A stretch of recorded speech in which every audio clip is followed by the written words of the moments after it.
Ladies and gentlemen, welcome to day 3 of the VGVN Next Randomness Release Tournament, the 3rd edition. My name is Dan Fodancho, and today I'll once again be joined by PVDDR to do analysis and commentary on the air. Paulo, how's it going, man? What can we expect to see tonight? Good, good. How are you? I don't know. We're gonna see, two very good matches: Kalinta versus Savades and Fake versus Nyria, and then the grand finals. And I'm hoping we get to see some games at least as interesting as the ones we saw yesterday. They were very, very cool. Absolutely. Yesterday had a great series of games from Group B, highlighted by some memorable moments. A few that come to mind are Brian Kibler's little epic fail there with leaving Lotheb on the board and forgetting about Druid hero power in the midst of combat map. There's also in crazy plays back-to-back from Hyped and Nyria's game with Mage versus Miracle Rogue. I highly encourage you guys to all check it out at youtube.com/OneNationOfGamers, where you guys can see the VODs of the tournament in case you missed anything. In the meantime, today we're going to be having the two semis like you mentioned. It'll be best of 7, and we're going to expand the format a little bit where these guys can add a deck each. Can you talk a little bit about what these guys have added to the repertoire, PV?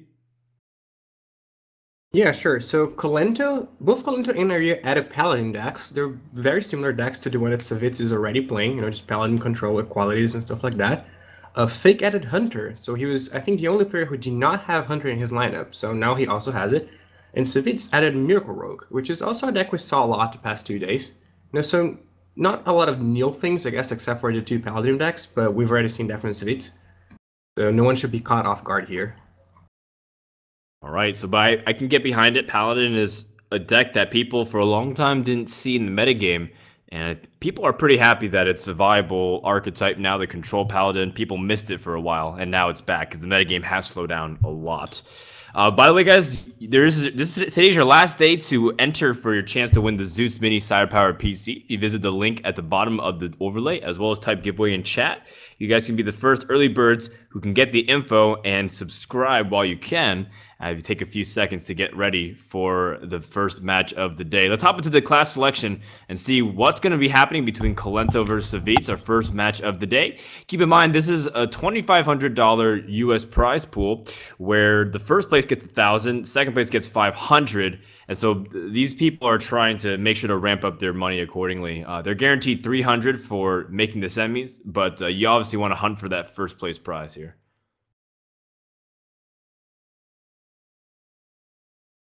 Yeah, here we see that Savitz banned Hunter, which has been our most popular choice so far in this tournament, but Colento actually let Hunter through and decided to ban Handlock, which is the deck he's been banning for basically the entire tournament, since his lineup is particularly weak to it. Yeah, I'm trying to analyze it, and it's cool to see people go off the conventions, which is everyone agrees to just ban Hunter. And if you have enough classes that are strong against Hunter, which I count 4 decks from Colento that all have a fighting chance against this tier 1 god deck that everyone says is just worthy of bans every single time. Warrior and Paladin are 2 control decks which can fight with a bunch of the defensive maneuvers and heals. And then you have Miracle Rogue and Druid that can often outpace the Hunter by scaling really strong with some of the burst combinations. So I like Colento's just recognizing that maybe that's not his biggest threat. Perhaps it's something like the Handlock, which can give a lot of the troubles, or even Zoo to a certain extent. So I think the Warlock ban is a much stronger choice here from Colento. Yeah, I definitely think so. It makes sense with his entire lineup. All his decks are not playing cards that they could be if he was going to face Handlock. Like, he doesn't have as many Big Game Hunters or Black Knights as other players, so why not just, get rid of that threat? And you don't care about Hunter. As you said, all his 4 decks have a good fighting chance against it. Definitely. Now, the first match will be Miracle versus this aggressive combo Druid that we've been seeing a lot from both of these players. I think these two and Brian Kilber were the ones who brought the faster Druid, while everyone else brought ramp Druid. So I think the Colento recognizes how to play against this as Miracle Rogue. It's going to be tricky. It requires you to make sure to have the AoE clears and make sure you just don't die to Spectral Knight, right, PV? Yeah, definitely. This is a matchup where Savitz could just, aggressive Colento out of the game before he can establish, a good hand and Auctioneer, and he has a lot of very fast threats, and he also has a decent late game fighting chance with low tap, Spectral Knights, and Defender of Argus. So he has kind of 2 ways to attack Colento here, and Colento has to be mindful of both. All right, well, game 1 begins now. Colento, probably the one that people will give the slight nod to, simply just because of how hot he's been. And he advanced in first place in his group once more, as maybe he'll keep his championship hopes alive. He is the returning winner of VGVN2, so people are hoping that he can continue that streak. In the meantime, Savitz hasn't had a win in a while. He's won several tournaments, but it's been a couple months since he's got a first place finish. So, other than this qualifier, I presume. And from here, I think Savitz will want to have the opportunity to get another gold medal in his lineup. Yeah, definitely. And, Savitz, I guess Savitz and Fake are the 2 first open bracket winners to make it through the semifinals. So, you're kind of playing for a lot of people here. Sure. They both have a lot of fans, and I think we're going to start off with some pretty good curve here from Savitz. He has a lot of options at disposal to put out creatures to make his board very effective. I like it. Just, again, Swarm Miracle Rogue, try to put on pressure. these sticky minions most likely will pick up some kind of defensive Argus value, and Kolento is going to have to deal with this pretty early because as much as you might think, 2-3 damage a turn, it really starts racking up quickly. Yeah, definitely. And he already has that low tab, so a pretty key card in the matchup. And he's not interested in innovating it out early because he wants to play in a turn where it would, where Kolento would want to play a lot of spells, which is not turn 3. So he decides to just innovate the Harvest Golem instead. Yeah, Lotheb can come out and seal a lot of damage too. Say his opponent is using hero power a lot to trade, and then all of a sudden you lock things down. You buff it up with Defender of Argus, your target, so it's slightly out of range, and then Lotheb denies your opponent the ability to make big plays in AoE sweep. It's pretty devastating, and Savitz can just flat out win by making sure Rogue can never use their weapon to attack anymore, and then from there, just Savage Roar out of the game. Now, meanwhile, in Kolento, he's kind of introduced with a couple of interesting choices where he can't really deal with the threats all at the same time, so he chooses to sap and take away the momentum and tempo gain through Innervate. But it's just going to come right back, and the problem is going to present himself once again. Yeah, well, this is the most liberal use of sap from Miracle Rogue I've ever seen, I think. Just turn 3, wants to stem the bleeding. Kolento does have a lot of removal spells in his hand, but all of his opponent's creatures are super resilient. You have to kill it over and over again. It doesn't actually accomplish much to just backstab something. So he just uses that sap to effectively remove that creature from the board, because he imagines that Savitz is just not going to replay it for many turns. So it acts as a removal spell that doesn't trigger Death Rattle. So pretty good play by Kolento here.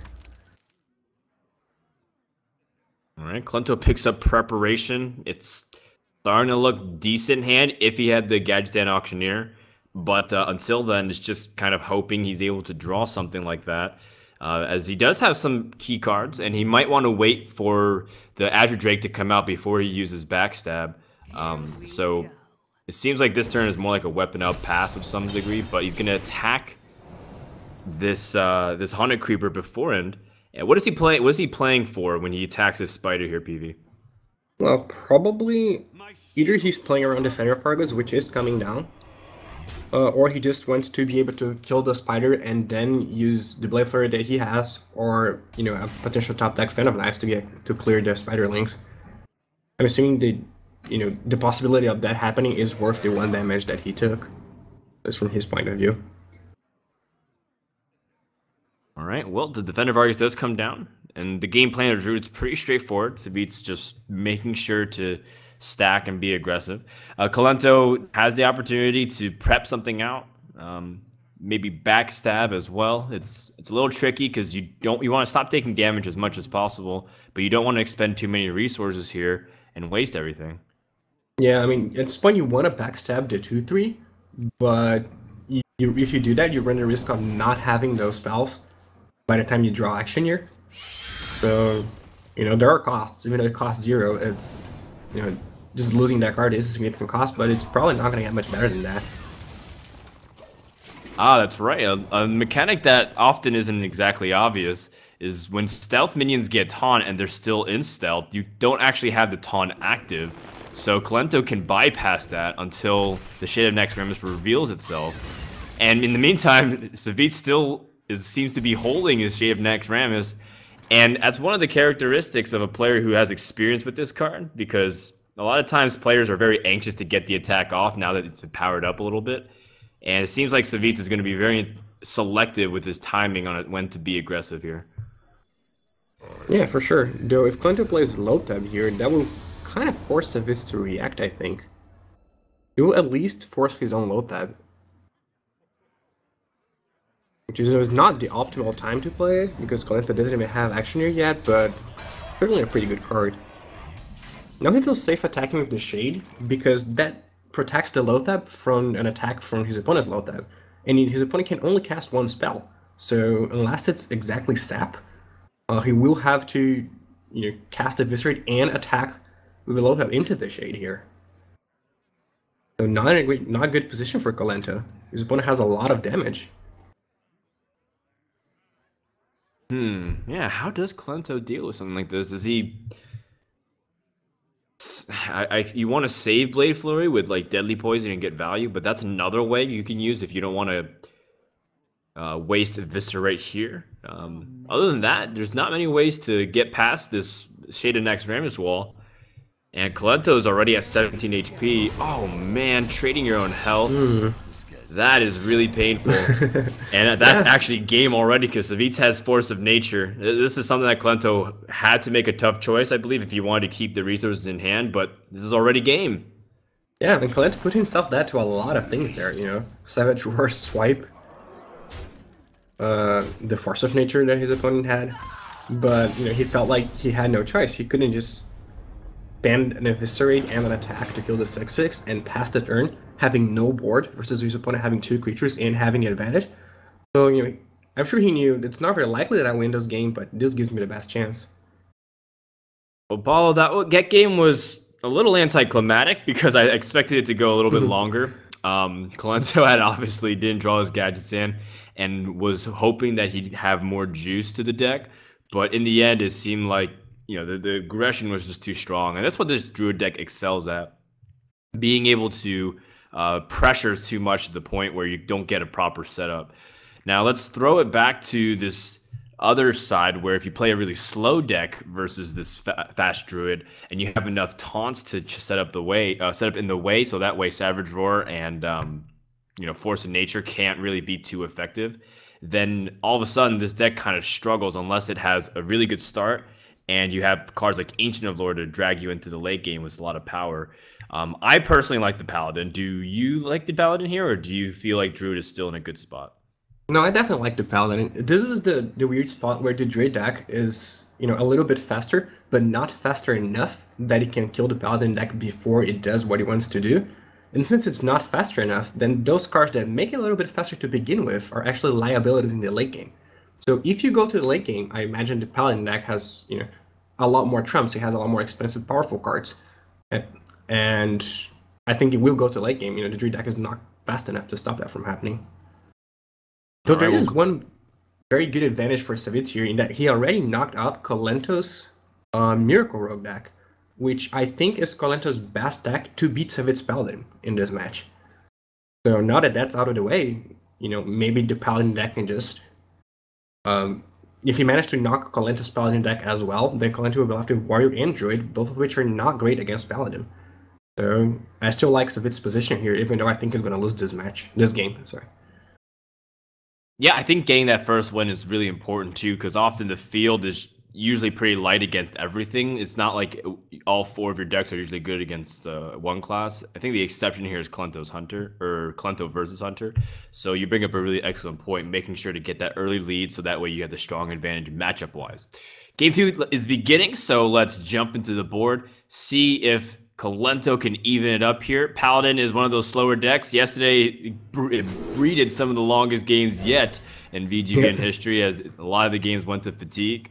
And I don't think it'll be the case in this game, but if Paladin ends up coming here, or even winning and then going into a mirror match, well, let me tell you, Paulo, I've casted some really long Paladin versus Paladins in the past, and some of them last like 30 minutes, so we could be in here for a while. Yeah, we definitely could.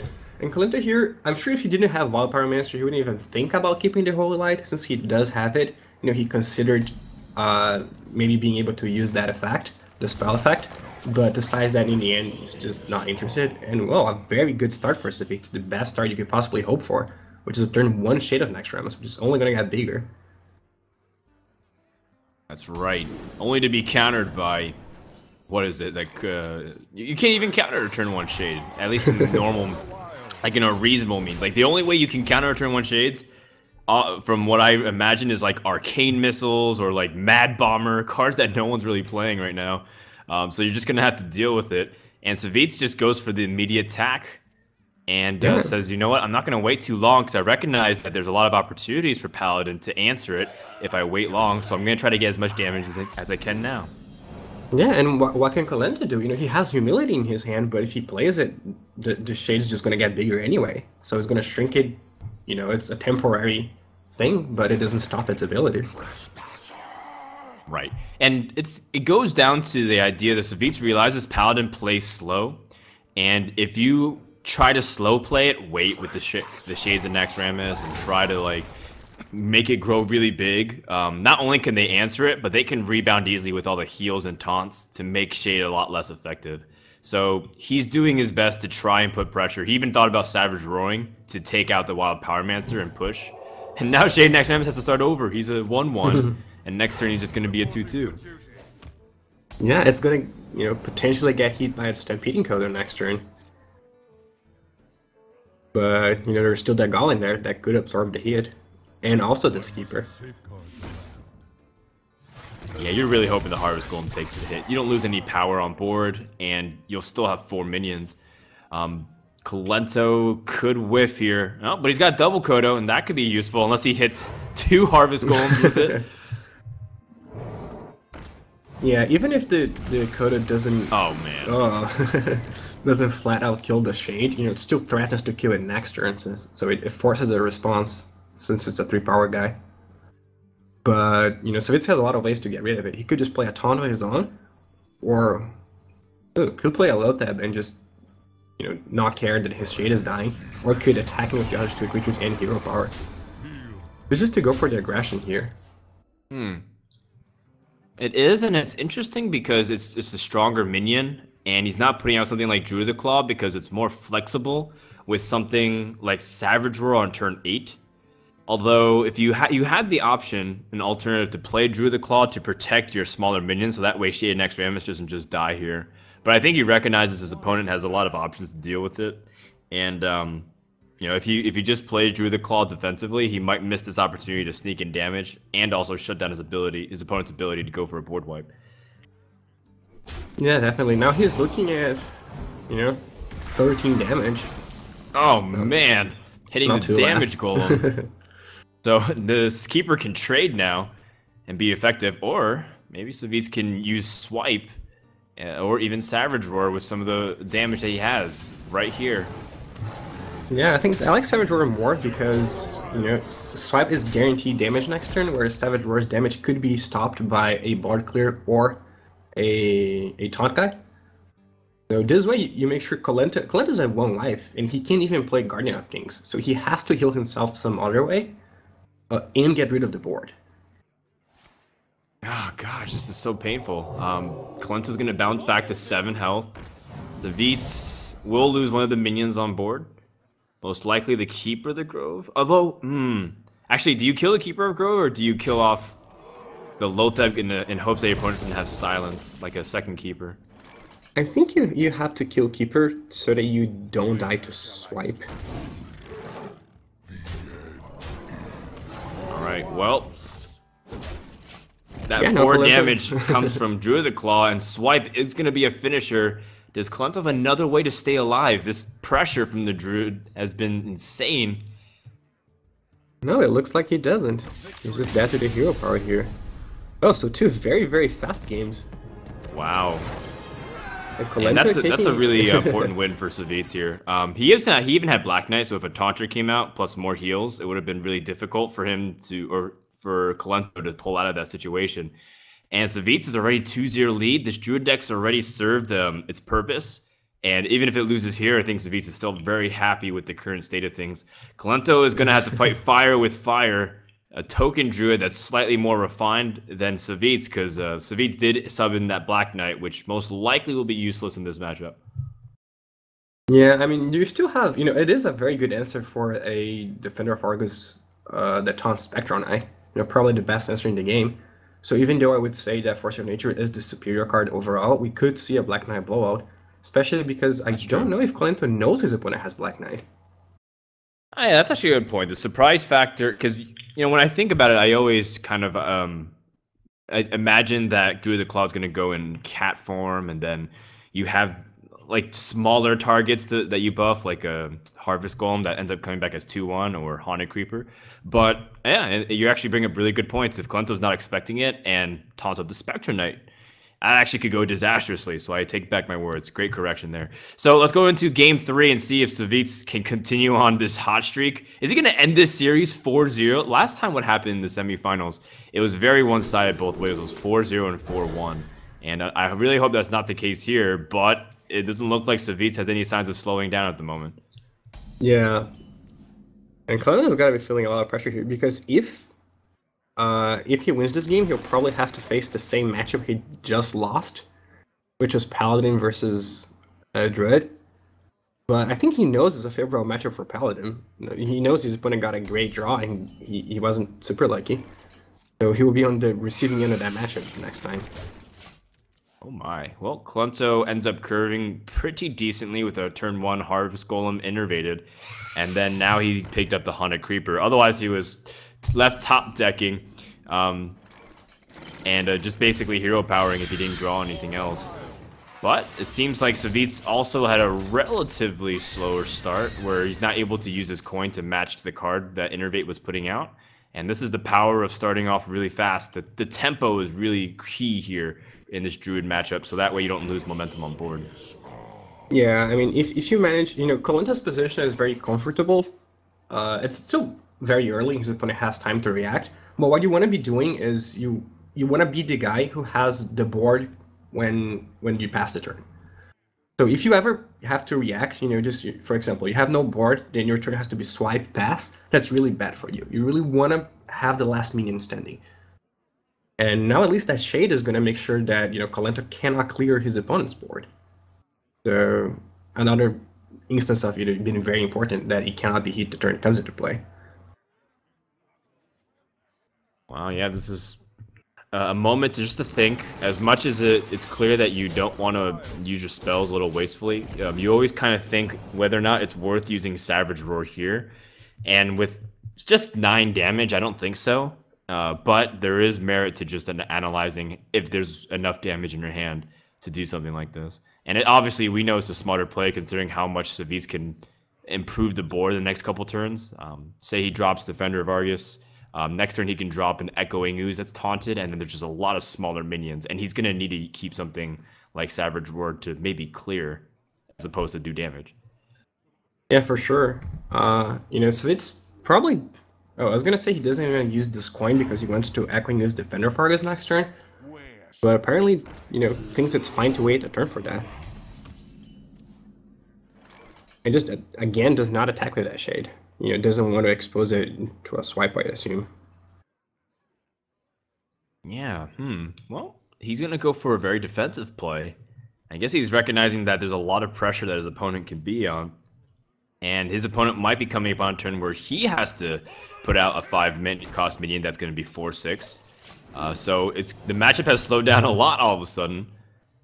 And Savitz kind of has the initiative with what he can do, considering that his opponent has chosen to not attack, and he's got the stronger minions overall on board. Yeah, and his opponent has to attack the Druid because it has taunt, but Savitz is free to attack whatever he wants. Huh. Alright. Well, Colento all of a sudden has found his aggression completely halted, but he picks up Wrath, so some removal spells for the swiping combination. And he can kind of resume as scheduled. Yeah. And he's got Force of Nature Savage Roar, which is going to hit a little bit earlier than his opponent's. Yeah, his opponent's already at 17, whereas he's at 31. So even though his opponent's hand does seem significantly better, Colento still has a lot of ways to win this game. Ooh, and the Shade finally attacks. Yeah, picking up the easy trade. Now, Savitz did take a lot of beating. Oh, good thing he did, because look, Colento could have even comboed this turn. Yeah, so what does Colento do here? He's probably going to kill the Shade, but what else? Does he just play a Druid in taunt mode and hope to absorb some of the hits? Hope his opponent's best plan is just trading with it? Or does he just spend his combo to clear the board? But if he does that, how does he win? His best way to win here seems to be just killing his opponent before his opponent can make the board matter. And if he spends the combo to clear the board, then that venue is gone. Then how does he win? He has to top deck a bunch of Ancient of Lores. Yeah, it's definitely one of them if you choose to go for a mass removal here. Well, this is attacking into the 6-1 for sure. I think it's a question of whether or not you want to get removal immediately, or do you want to set up the bear form and get taunt, and hopefully these things have to trade into it. But of course, that's very wishful thinking, considering there's lots of ways for the druid to put out damage, so that way the same amount of trades happen anyways. If you attack one minion, most likely it'll die something like Keeper the Grove or Swipe, and the same thing might happen on the other end. Yeah, I think at this point, I thought Kolento was going to go for the defensive minion, or the taunt. But apparently not. He just wants to clear the board before a Savage Roar can happen. Yeah, it's really aggressive move. It's something that's counterintuitive to a lot of players when they're first playing a Druid the Claw, because even players do this against a deck like Zoo. Normally, the Druid player against Zoo wants to get a lot of value off of cards like Druid the Claw. But then, if you put it in charge form, you get to dictate the trades that often happen. Not necessarily in this scenario, but in other ones where you might want to pick off a smaller minion, so that way it makes it more awkward for your opponent. So a lot of times, Druid the Claw can be played aggressive as just like a 5-mana double removal card. Yeah, that's definitely a very, very strong card. And so it's picked one of his own. So that's probably going to wait.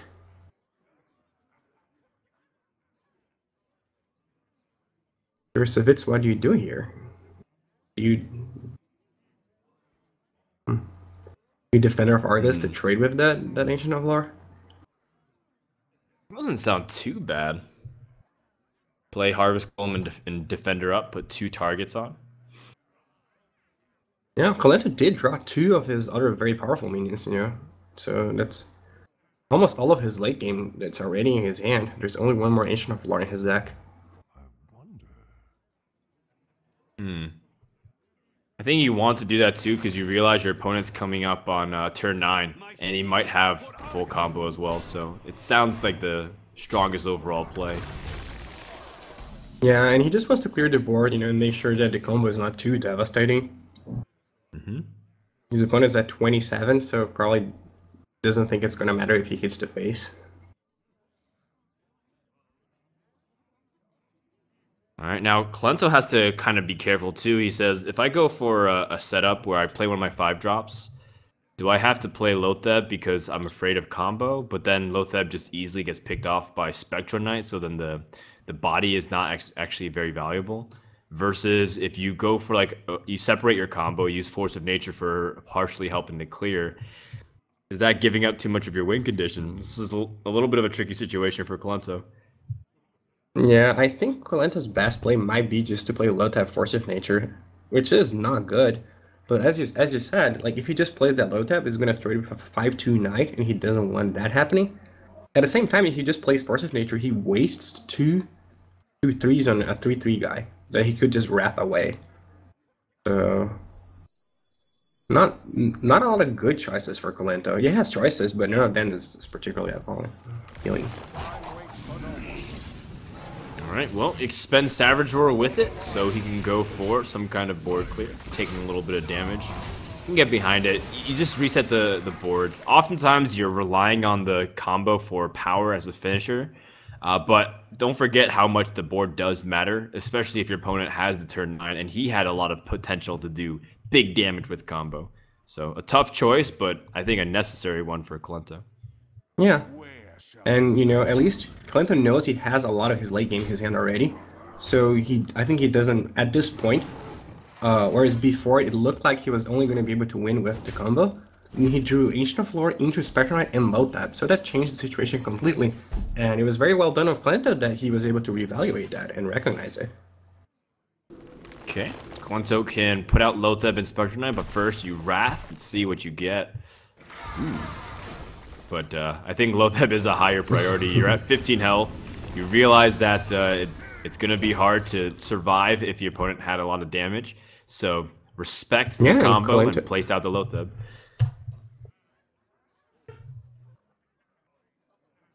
Ooh, a great draw by Savit. Meaning that he can play and that will definitely do something, whether it's healing himself and putting further away from combo range or just drawing 2 cards. And I think you have to go for 2 cards here. You're not going to survive the combo this turn anyway, and Kolento's already spent, one of each.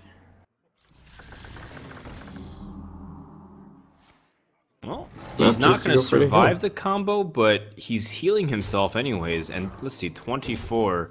He certainly dies to a full set of second combo. But maybe he was also playing around a lot of other damage because there's 9 existing. Yeah, He maybe would've he's been at playing around 19. one part of the combo.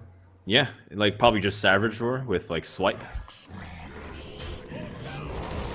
Yeah, no, that definitely makes sense. You know, he thinks he doesn't need cards at this point.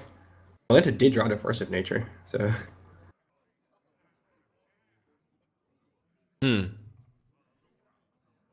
Alright, well, Savit's got some important intel. It's like, well, second Ancient of Lore is out, and it seems like my opponent doesn't have the combo and was using everything defensively.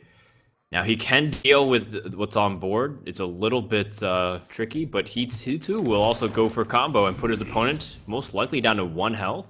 Unless he's going to go for a clear, which I highly advise against because you're right there, so just might as well put the burden on your opponent to survive the next turn.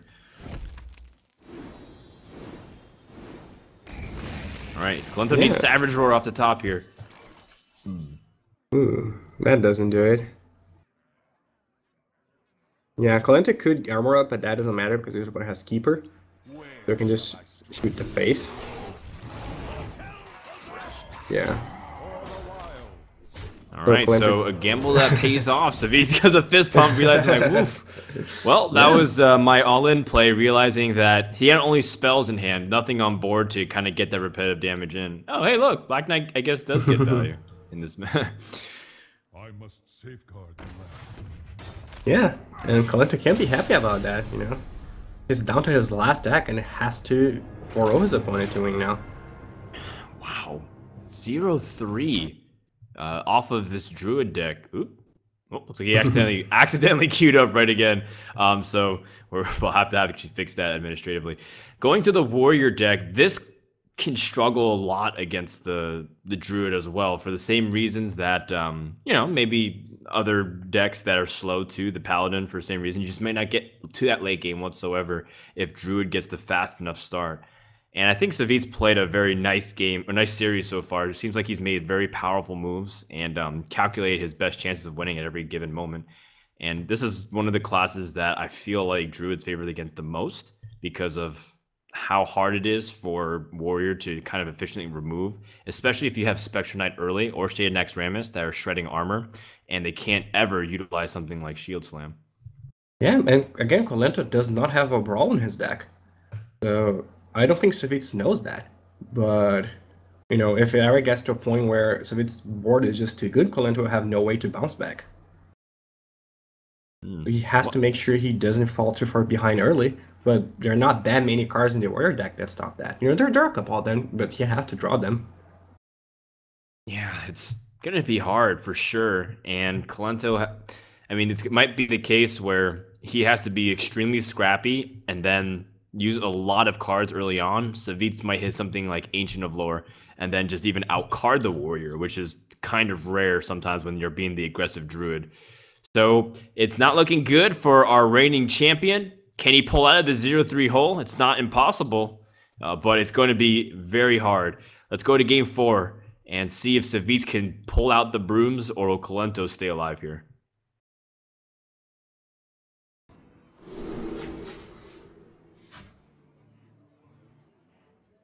Okay, so Colenta does have some of the early game cards he needs. He has a Taskmaster and a Stable Goal. He doesn't want a Taskmaster. I guess, you know, it doesn't actually kill a lot of creatures in Savitz's deck, so even though it's an early body, the effect is not that powerful, and he's just not interested. Needs a Fiery War Axe of some sort to combine with like the Unstable Ghoul. And we're talking about Shaded Naxxramas and Spectre Knight as two of the important cards early game, and Savitz has both. And so that's going to really sting for when he can use his Innervate and Spectre Knight and completely ruin Colento's game plan. Ooh, okay, so just decides to just go for the early Spectre Knight, knows there's nothing in Colento's deck that can match it. One alternative would have been to just coin out the Shade here and next play the Innervate out the Spectre Knight next turn, but just decides to put that minion there. That's actually such an important draw for Colento here, so that way Unstable Ghoul kind of at least does something for him, other than 2 damage to Spectrum Knight. And he's picked up Death Spite! Wow, 2 really big draws here for Colento. Yeah, definitely. Yeah, that was exactly what he needed. That's probably the only card in his deck that dealt with that guy right now.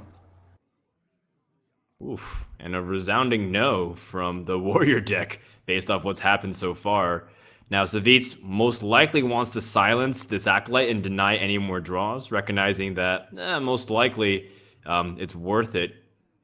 But he's also evaluating to see, is there a better Yeah. play? I don't think so. And ooh, it decides to kill it. Okay, so thinks the when to buy it is more important than one card. And does not attack with his Shade. Another is a silence out of the way, and Colente could just place Ledge Boucher. You know, Shade will grow bigger than Ledge Boucher, but yeah, it's gonna take 1 damage from the death bite effect. So I'm guessing that Shade will have to wait for yet another turn if he doesn't want to trade her. Yeah, I guess Savitz really didn't want the 1/2 to pop things like Execute. But, man, the extra draw ends up being pretty good, because Colento now is 1 card deeper. He has his Execute. He has, you know, another Death Bite, so he can kind of plan out his turn. Also really important as he has good combinations like Shield Block, Shield Slam, or Death Bite Execute. These are help him to deal with bigger minions as the game scales. So Colento seems to be coming out of the woods here, and I think he's going to be okay, barring any kind of crazy plays from Savitz in the next couple turns. Yeah. So Colento chooses to play the weapon instead of armoring up, and just, you know, trades that minion for the 5/5. Takes 5 damage in the process, but decides that, you know, board is more important than life at this point. He just gain life back later with his 0 power, and board might be too hard to get back. Alright, well, Colento can start being defensive here. I mean, he's got some good late game cards already with Ysera at his disposal. Druid can't really deal with a card like that without Naturalize or Poison Seeds, 2 very situational cards that they rarely use now. So he can spend a lot of removal, be defensive, and armor up to a really healthy life total. And Shade Naxxramas is still being super passive. Yeah, Colento knows he has the edge last game, so late game, and he knows his opponent doesn't actually run a lot of late game minions, so he doesn't feel like he needs to save the removal for anything. You know, he knows his opponent doesn't have a Ragnar and his arrow of his own, so feels free to use Execute and Shield Slam very liberally. And we finally see that Shade attacking. That's right, the ever-patient Ghost here. Yeah, this turn's probably just going to be, you know, Karen armor for Colento, unless his opponent's only on 7 mana, so he probably wants to wait to play low tab when it would actually disrupt his opponent's curve. So if he does play that now, it stops his opponent from playing Swipe. Do you really want to trade 6 life here to kill off the Shade? I think you do, because you have no other forms of removal, but Colento doesn't want to dig for Shield Block to try and risk it. That could have been a pretty bad turn otherwise. Yeah, you have to do it. The Shade is going to attack you for 7 if you don't do it now. You know, it's only going to get worse. I think he's actually pretty happy to do that. I think you're happy in the sense that, you know, if you're stranded on an island and you somehow catch a infection, you have to amputate something. It's like, okay, I guess I have to.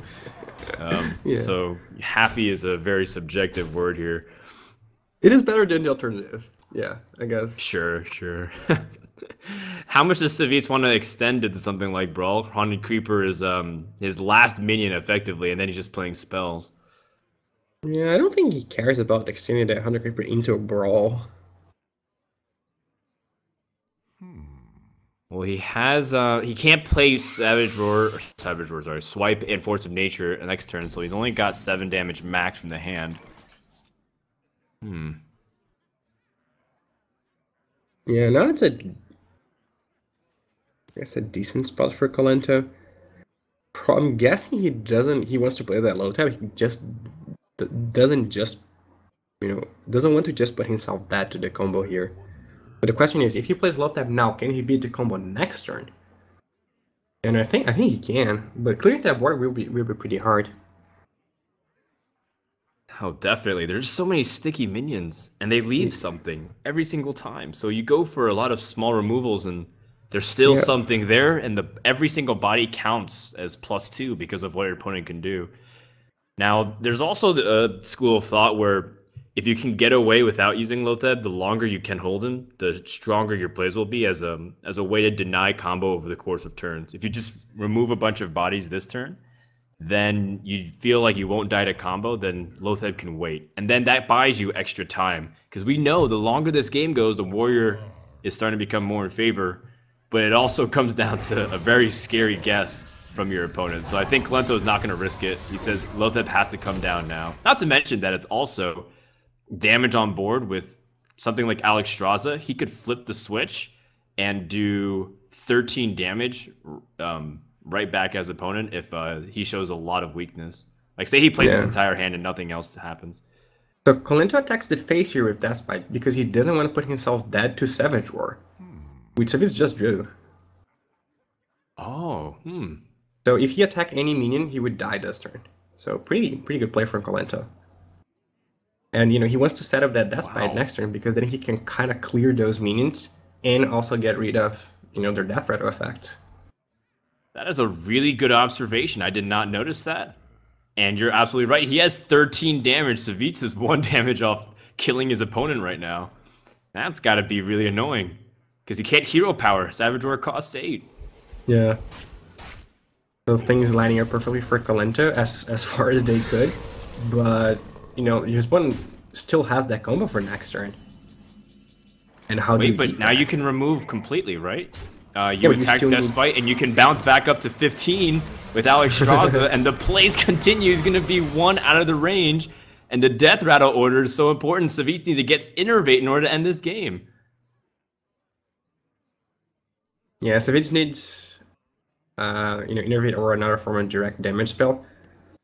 And if he doesn't kill, well, not even direct damage wouldn't even help because Kolento has that shield block. So it seems like if he doesn't kill Kolento now, he probably will not do that ever. And he can't do it now. So looking really great for Kolento here. Alex Straza conveniently putting him at 15, which is one more than the combo can deal. Wow. I feel like Savitz might be even going for the kill here and realizing Wrath might be a top deck scenario where he needs to kind of get an extra draw. But this is so scary for the warrior deck, because if you don't have a way to bounce back or like a taunter of some kind, you can be in trouble. Ragnaros, it would be useful if he had the luxury of kind of going for it, but in this scenario, he's just hoping that his opponent doesn't have 8 damage. Yeah, and he doesn't. So looks like, so it could still draw something, but yeah, looks like it's out at this point. Yeah, Savitz has Wrath, which isn't enough, and I don't think, like, he only needed Ragnaros. That was basically his 1 outer, but he doesn't have it in his deck. And Kolento stays alive, 1-3, and it seems like he is kicking and alive here. But it's still kind of an uphill climb against some of the decks that Savitz has. Yeah, such a close game here. It could have gone the other way if any little thing had happened differently, but it all lined up perfectly, and Kolento managed to steal that. Right, and that's just the warrior deck in a nutshell. It doesn't matter if it's 1 HP. He sometimes can just bounce back and rebound very effectively with some of the life gain and stall mechanics that it has. Now, one of the decks it does struggle against in the late game, as much as Control Warrior is strong and slow, Paladin is slower and has lots of great tools, namely the hero power in the late game scenario. And yesterday is the exact same scenario that we're talking about with Savitz versus Hyped, where the warrior was pretty powerless against the onslaught of 1/1s constantly picking apart as the threats kept getting destroyed. So it's going to be tough. If I feel like there's a huge advantage here on Savitz's end, it might be in this very moment, because Paladin is well equipped to deal with warrior. Yeah, I would imagine so. As I said, the hero power is so important here because gaining 2 armor, not super relevant, but adding board presence for free, super relevant. So they're playing very similar cards, except the hero power is much better from the Paladin side, and it has that equality threat, which the warrior just doesn't. So if the warrior deck manages to get too far ahead early, Not very likely, but it could happen. Then Savitz can clear the board. But if the Paladin deck gets too ahead early, then, Kolenta cannot do anything. So 2 advantages here for the Paladin deck, I think. All right, let's see if Ecop's Paladin can serve his former doggy well once again. Ecop and Savage used to be teammates back when they were just a clan of friends in early beta of Hearthstone. And now they're on opposing teams, but it seems like they're still helping each other, at least with some of the deck building and preparation. We see that Kolento is going to start off with Armorsmith, which is good to disincentivize a lot of the early tokens, and that's one of the key ways for Warrior to stabilize. It's the same way that the Warrior tries to approach the Shaman, where if you can control the board and make sure that their hero power never becomes an issue, then you can get really far ahead, and your threats, like Karen in the mid game, can come down safely, and then start really making work of whatever Paladin puts out.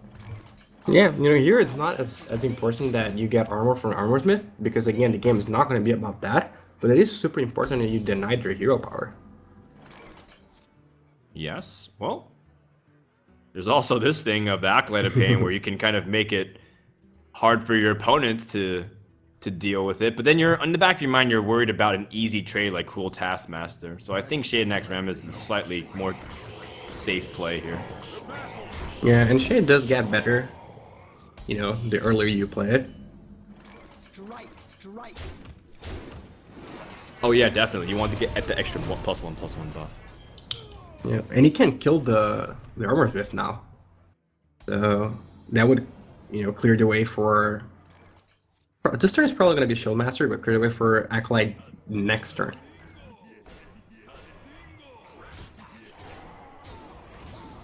Alright, so Kolento doesn't really get too much off of his Armorsmith, but at least a little bit of health and some damage. Gives him flexibility to utilize like his Execute and Shield Slams. Yeah, has to Shield Slam the Taskmaster here, which is not what he was hoping for probably, but still retains, board parity at least. And now he's gonna start dropping big guys. A huge card picked up by Savitz. Harrison Jones, very important.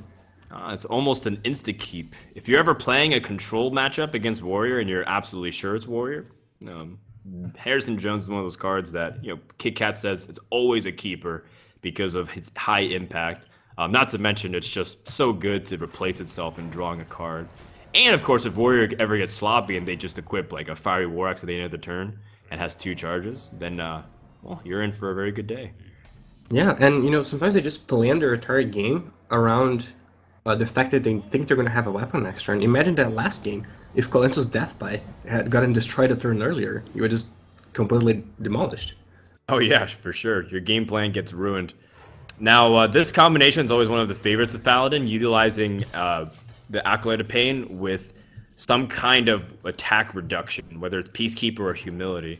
It's one of the main card engine draws too, because Paladin, besides the cards that we see here with Harrison Jones and Acolyte, it's really just lay on hands, and then you don't really have a lot of card draw, so you're pretty reliant on this to carry you through the mid game and even the early stages, honestly. So Savitz is on a really good roll here. It seems like pretty much whatever comes out, he's got a perfect answer. He's got a quality in case things get too hairy, and he also has just perfect responses to whatever scenario that the Warrior can throw at him.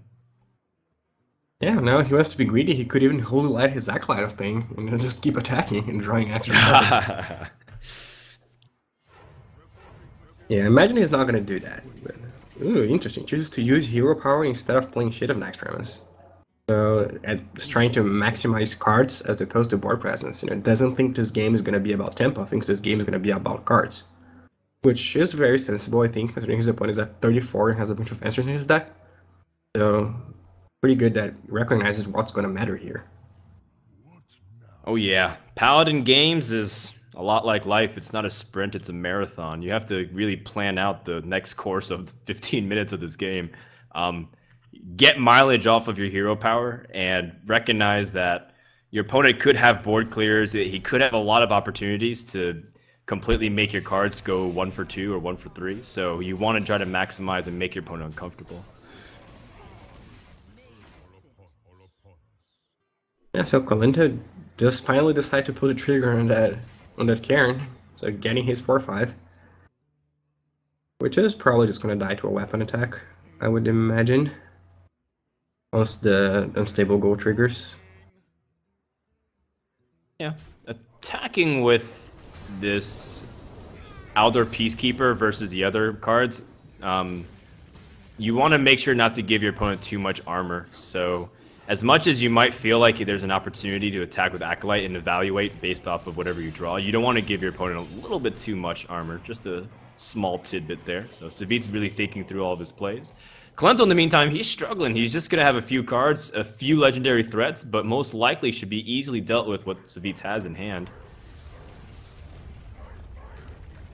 Yeah, so he does have, one equality, his Sylvanas, his Silence, so he's pretty well equipped. Oh man, it hits the face.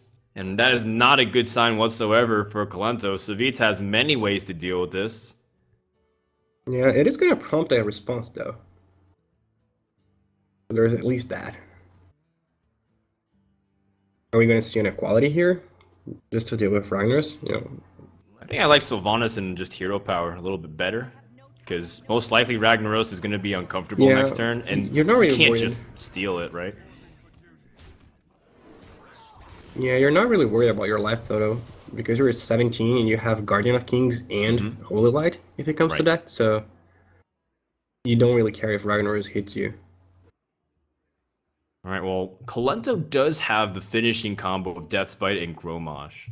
And let's just say this, let's just assume this, if Ragnaros ends up hitting like the face again, or even killing out the Sludge Belcher token. Is there a way for you to set this up for the next couple turns to win? Because it seems like Savitz's game plan is set for a while. And there's an opportunity for you to kill him before he's able to heal up.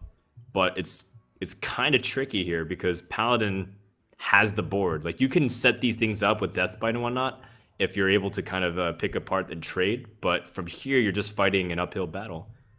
Yeah, and the problem here is that, Savitz can just suicide his Sylvanas into the Ragnaros and just steal that. So if you make the play that, is trying to go for damage, I'm not sure. It's not looking good for Kolento. I think his best choice is probably Low Tab. Yeah, Low Tab is so bad too because it runs into the Sylvanas and just lets us steal Ragnaros for free, so he can't really play that. Yeah, I think you have to develop this Deathbite on the off chance that it gives you an opportunity to use Grommash. And in this Ragnaros, actually I think his best target is now to hit the face. And not Sylvanas. No, it hits Sylvanas. It needs to not take Ragnaros. Okay, well, at least that was... the worst case scenario has been avoided. That was actually fine because it prompted the Sylvanas trigger before his opponent could get rid of the Acolyte of Pain. So I don't think Kolento is super unhappy with that. He's definitely not super happy, but... Well, I mean, he killed off Sylvanas pretty effectively. It's as if Acolyte traded places, so... not bad, but still in a situation where he's still afraid of several things. That's for sure. Yeah, here, Jez will probably prompt a response from Savitz, who could kill those Ragnaros in a bunch of different ways. Could just attack it, and Harrison Jones or Consecration. That would kill it, but could also just play Humility, but that would expose all of his guys to the Deathbite trigger. So it seems like whichever way he decides to kill that. He needs to attack with Token first before he uses Harrison Jones. Okay. Yeah, now that it's gone, could play Humility now, but decides to just attack instead.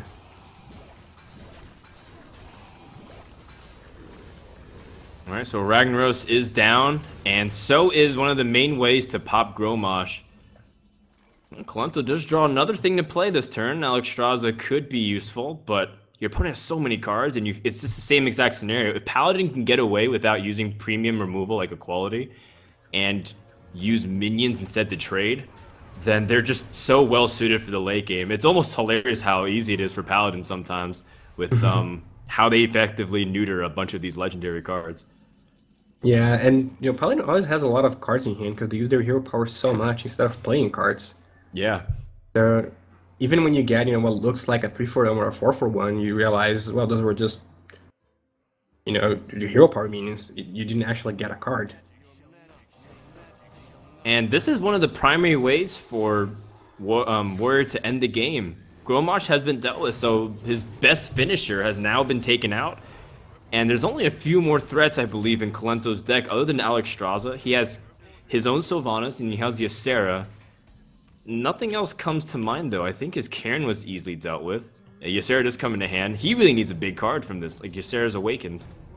Yeah, but even if he gets that, well, he does get it. But at this point, we're thinking, is it just going to delay the inevitable? No, I mean, there's a lot of mid-range cards from what Paladin has. So if Ysera can effectively pick off a trade, which I guess equality is going to be used because that's the best way for Paladin to deal with it, there's ways for him to completely swing the board if Savith overextends. Oh, so chooses to use Holy Light and Sledge Belcher instead of Guardian of Kings.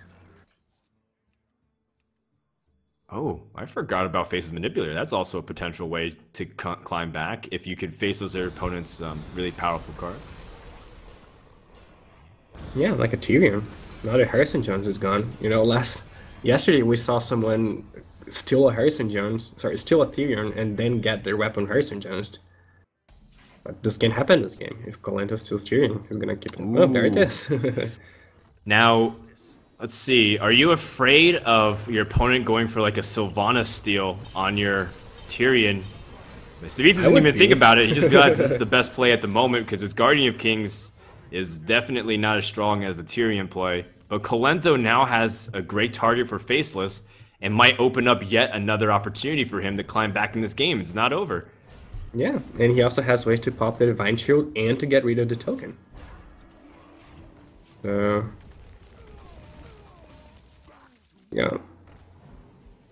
Yeah, maybe playing that Tyrion was, you know, kind of rushed at this point, especially since he lost his Silence guy. You know, I see a lot of people who keep the Spellbreaker in their hands till the very end of the game, because the only thing they're afraid of with Paladin is getting their Tyrion copied or stolen. So it's like a safety net, but he doesn't have that anymore. I was gonna have to spend a lot of cards to get rid of that Tyrion. And the weapon is actually threatening his life total. He's at 13, so the weapon alone could kill him. That's true, but he does have heals. He's got Guardian of Kings, he's got Lay on Hands.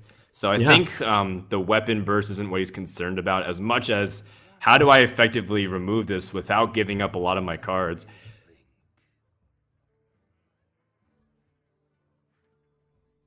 Consecration will allow him to clear the board. But then your plays afterwards are still a little bit weak. I guess you could drop the Pyromancer and Hero Power. Yeah.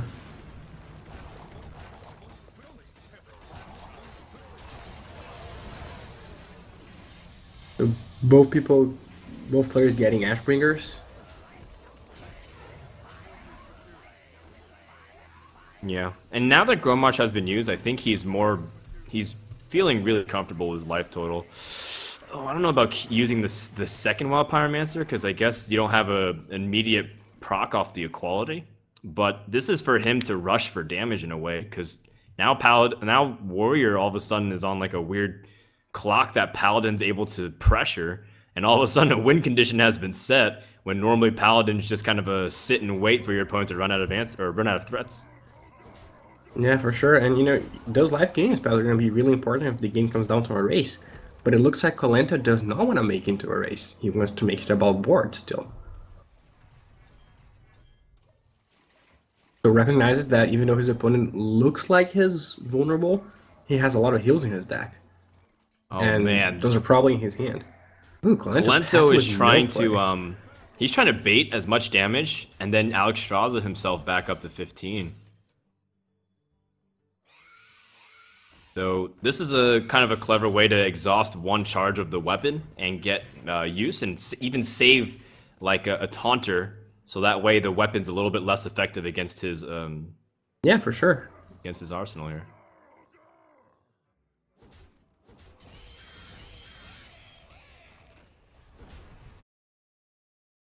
Killing the Honda Creeper, yeah, so that his tokens get killed by an unstable goal. Mm-hmm. If he didn't do this Shield Slam, then Kodo actually would end the game. So another heads-up play, Colento recognizing, well, it still can go wrong if he pushes through and has the 8 damage. Question is, do you want to play Shield Master too? It wouldn't end the game, right? He was a 10. Oh, you're right. I forgot about the Yeah. armor up. Forgot. You're right. Yeah, but still good. Probably not gonna get a lot of armor in the turns to come. So you might think, oh, he should save Shield Slam for, Guardian of Kings, but he's not gonna be able to kill that.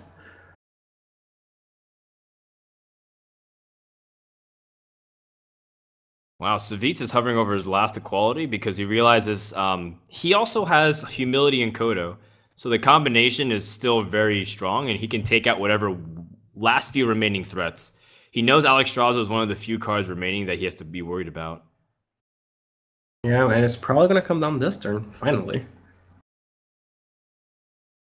Yep, and bounce himself back up to 15 health.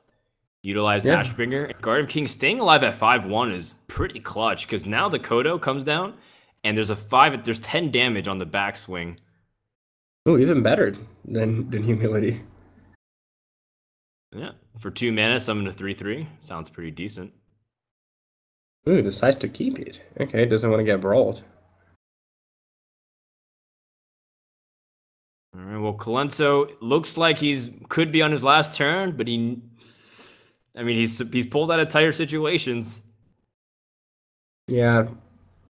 Oh, does draw a good card for that. But the fact that his opponent has a 5-1 is super annoying. That Death Spite is not going to be able to trigger this turn. Yeah, if it was on its second life here, the second durability, Colento actually is in a spot where he might be able to actually do this, but this has all of a sudden gone to a game of math. He might have to attack this 1/1. Or maybe just attack the face. Either way, the outcome's about the same. Yeah, I lean towards attacking the face here, but there's probably a lot of math involved that could make either decision correct.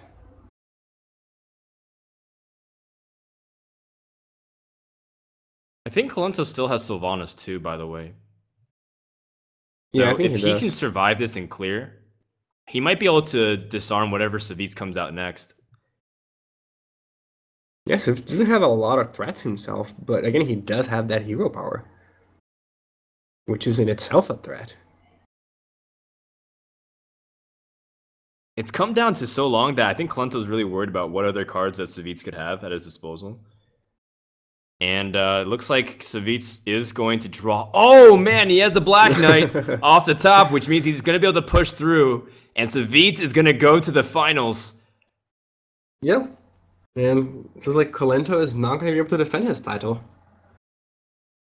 Well, a good showing despite, not being able to pull out a lot of wins. Colento showed up a really strong set of games, I feel like. 4-1 was not indicative of some of the close games that we had.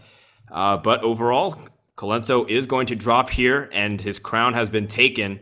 And Savitz will challenge in the grand finals, awaiting Fake and Nyria. Savitz, the player from the open bracket, the unknown, making a name for himself.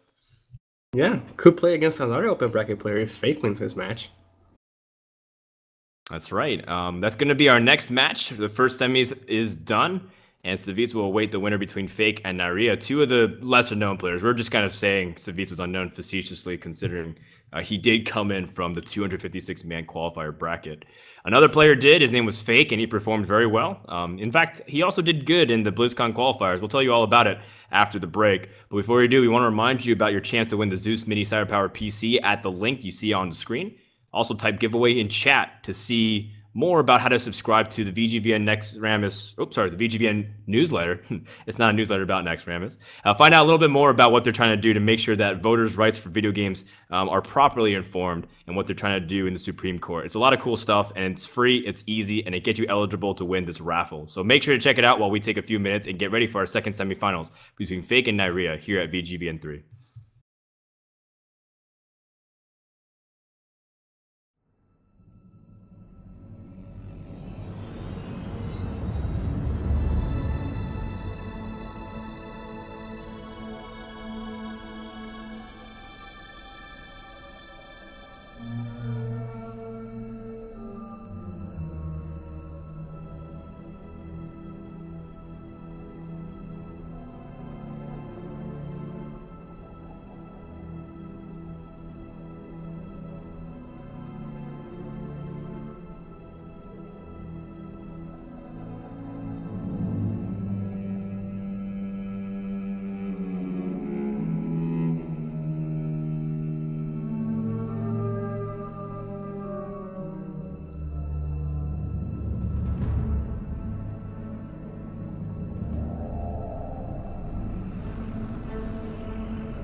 Welcome back, everybody, to VGVN3. Our next semifinals is two players who are starting to take a little attention from the community. Fake is a player that's come through the open bracket, and he surprised everybody in Group A after sneaking in over Firebat by 1 game. Meanwhile, Nyria has also been impressing people left and right with strong play after strong play. He's actually one of the highest seeded players for BlizzCon and one of the 2 players who grabbed the seed for the upcoming DreamHack European Finals in just a couple of weeks. So he's a player that people have to keep an eye out for, and I think Nax Ramus release tournament number 3 here from VGVN is a great coming out party. He had some of the most memorable moments from what I've seen, both on the fail and epic play moments. So cool stuff from Nyria, and I really look forward to this best of 7 series between the 2 players. Yeah, it should be very interesting. We're looking forward to what they bring. All right, let's hop to the class selection and see what bans have been chosen for these 2 guys. Hunter seems to be the one that's kind of avoided for Fake. He doesn't really care as much, considering that he feels comfortable, so it wouldn't surprise me to see him not ban it. And he has. He's chosen to ban the Paladin. What? Ooh.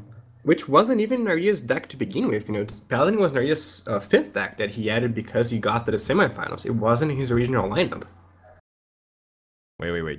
Just talk me through this real quick. So you ban. So there's Hunter, there's Miracle Rogue, there's Warlock, which could have Zoo or Handlock. So there's 3 of the strongest decks out there in the tournament circuit, and this guy chooses to ban Paladin. All right. Yeah. I'm trying to wrap my head around it, but clearly he's got a specific game plan. Yeah, and it's probably not because he thinks Paladin is a super strong deck on its own, because he's not even running Paladin himself. So he thinks his lineup is particularly weak to that deck. You know, he has Warlock, Priest, Druid, and Shaman. So, yeah, pretty interesting decision here. We'll have to see how it pans out. All right. Well, yeah, it's his life in a way, and you know what? It might even pay off for him, because Paladin is a class where it could be just more of a stylistic choice. It depends on how he really feels like his deck scale into the late game, whether because he is playing Ramp Druid. And Paladin can be good against you know, the Zoo type of tempo priest, so it could be for his favor. Let's go into game number 1 and see how Shaman and this Druid deck is going to go against each other. Traditionally, the Shaman can out-tempo on the board against what Ramp Druid provides, and Fake, if he can get a good enough start, will be in a nice spot. But Nyria, I mean, he also has the ability to outlast the Shaman deck if there isn't very good value from Fake's end. Yeah, for sure. And, you know, his hand is weird. He is going to be relying a lot on his hero power here to make use of those Sling Totems. He does pick up a Harvest Golem, which is a meaning he can actually play.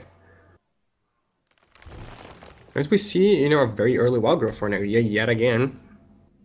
Yeah, that seems to be his go-to opening hand card, right? I think we've seen Innervate or Wild Growth in every single game he's played Druid, except for 1 or 2, which is just the most important aspect, and why you mulligan a lot of cards that you might feel like are key, because you need to fix your mana curve, considering how heavy your deck is and wonky on certain points. Like, there's a lot of overloaded on 5 mana cards usually for this deck, and so Innervate and Wild Growth are the key combinations to way that you can have a smooth turns 3 to 7.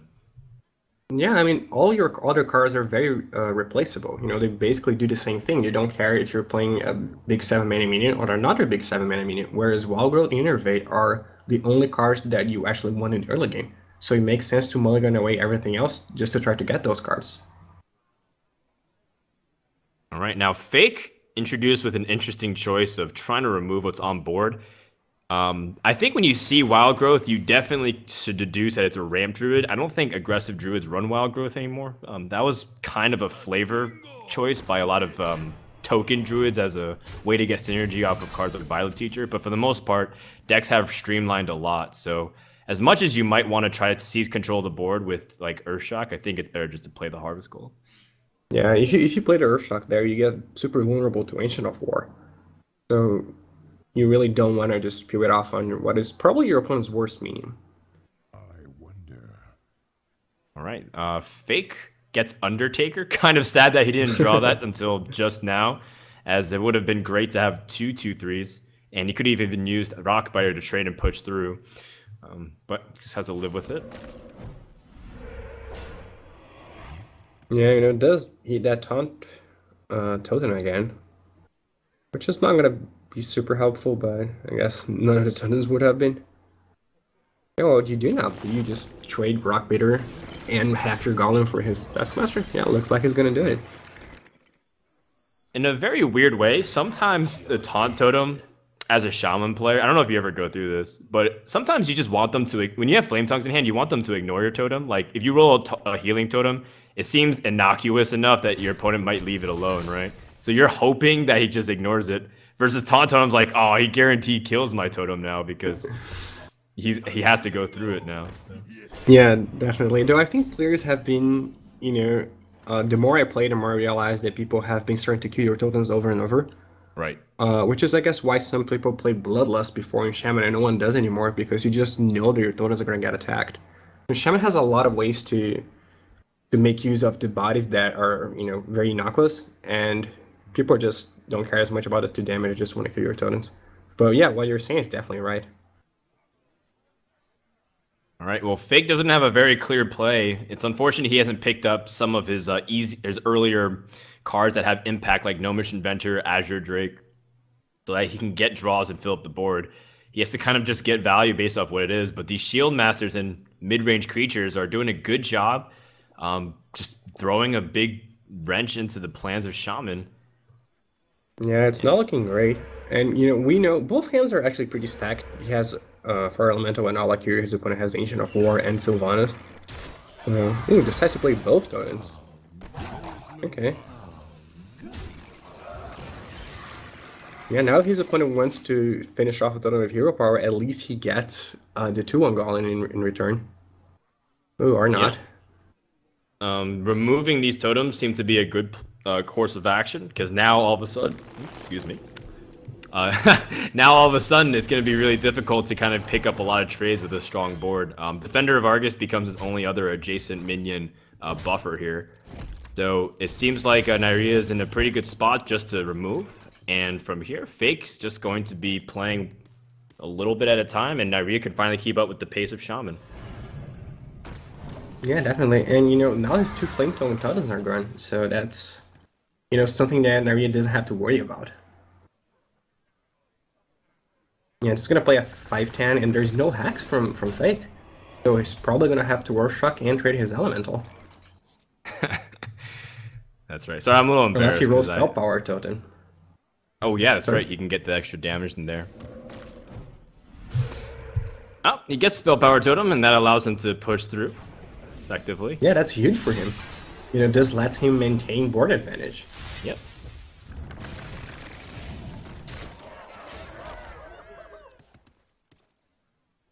I made out with a Sludge Belcher earlier, Paulo. I'm sorry. Excuse my manners. Nyria, by the way, he has a response to it, but he didn't have something as clean as Sylvanas. Like, swipe plus removal is not what you want to do.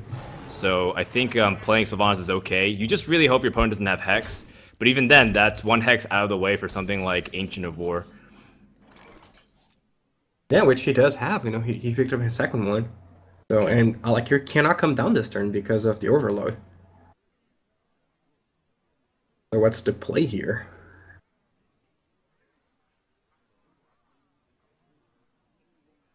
I wonder. Probably start with Gnomish Inventor. Yeah, Gnomish Inventor to Hex, I believe. It is a minion that could get stolen, but you'd rather you get stolen than your Harvest Golem anyway, so... Yeah, I guess do you trade and try to go for Harvest Golem into the Sylvanas, so that way it takes one of your other smaller creatures?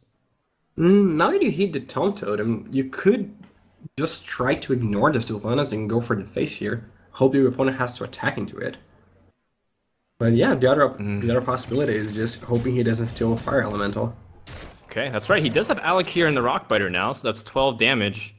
And if nothing changes on the state of the board, that's actually lethal damage, but there's so many taunts that usually what Druids can do. It's not as easy as you'd think. Nyria picks up also the Sludge Belcher, another really effective card to make sure that cards like Wind Fury are slowed down by a significant margin. Yeah, now you can finish off the Tom Totem with his hero power and still play as Ledge Boucher because of Innervate. Wow. And he steals the Harvest Golem too by doing so. Yeah. So tables have, turned dramatically here. Oh my goodness, what happened to the board? I thought you had something fake, but now it's completely dissected. Yeah, now, he has it all like your Rock Picker combo, but how much does that even do at this point? Can burst the face and, could kill his opponent's 2 minions, has still got a small golem for his troubles. And can actually finish off your Alakir next turn if you do that. So probably... Well, you can't even clear his minions, sorry. No, he can't, and Yeah. it's also a losing battle to try to wait. The longer you wait, the more threats are going to come out. Yeah, I think what he has to do is probably Alakir, use the Rock Bitter and kill his Ledge Boucher and the token that comes with that. And he at least, pseudo guarantees his Alakir is not going to die next turn because his opponent will only have access to 3 damage and it will be a 4 toughness guy. But yeah, not looking fantastic here. That would be insane, because then this creature, this Sludge Belcher, effectively got 10 health. It's kind of like another Ancient of War in a sense, just in terms of the defensiveness value of it. But I don't see any other choice. You have to have the strongest creature here, and hope that your opponent only has situational cards like Innervates and nothing else. Which is pretty far from reality here. It picks up yet another way to deal with Alakir. Yeah, an immediate snipe, and I think that's a stronger play rather than Ancient of Lore, because again, you don't want him to get hexed and get momentum. So yeah, for sure. Rhea takes a commanding lead, and doesn't matter that Fake's health sits so high, because now he's just going to be drawing off the top, and once it's kind of like similar to Paladin, you don't have too many draw mechanics built into Shaman. It's going to be kind of difficult to climb out of here. Yeah, life really doesn't matter. This Druid deck couldn't care less where your opponent's at. I think this deck uses Force of Nature more as a way to either clear the board or to just present another threat to your opponent, but you don't really need it to kill as much as the other Druid deck does. Well, he did pick up the spell power to it, so he could try for, one Lightning Storm to hope that he clears the board, which I think he'll have to do. But cross your fingers. Ugh. Doesn't. Rolls low on both. Now, one didn't matter, but on the one that did matter, seems like he got a big giant whiff. Now, Nerea can start putting out huge threats like his Ancient of War, and he has still some of the best yet to come. He's got Cenarius. Oh my god, this is amazing. He's playing it in an uproot. That's how much swag this guy feels right now, because he just doesn't feel contested whatsoever. Yeah, I mean, that will backfire now. But yeah, it will backfire, but I love it. It's a fun play, because I think he just recognizes his opponent had no way to deal with anything on the board. He had to Lightning Storm a 2-1 and a 2-4, so he just went for it. Yeah, his opponent could have a Black Knight as well, which does play around. Damn. The dream was so real. And he Black Knights a 0-1. This is amazing. Like, and I never realized to see so far ahead. His opponent used already his big win condition for Alakir, and he's left with Doomhammer as well as maybe like a potential secret tech card like Bloodlust, but he needs a board to do that. So he's in such a firm control, he realizes his opponent is going to be running out of answers, or ways to kill. That's a turn. Yeah, unfortunately cannot play both because of Overload here, but does pick up what's probably his best card to draw at this point, which is Azure Drake, which is just, a significant minion that draws you something else. Yeah. Body is pretty important. Yeah, he's going to be outmatched, though, as soon as Naria draws Ancient of Lore, for example, which is, his own version of Azure Drake and much, much more powerful. Super Azure Drake. Ooh, does he have to wear Shock here? I think he does. If he plays low tab, he just exposes it to the 4-1 attacking plus 0 power.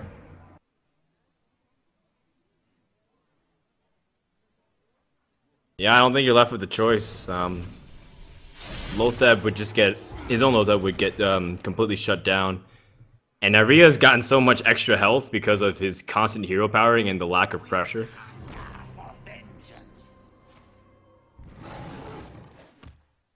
Yeah, we know Naria does have those bad cards in his deck still, which are Innervate and Wall Growth. Not as bad because it just cycles here, but all right.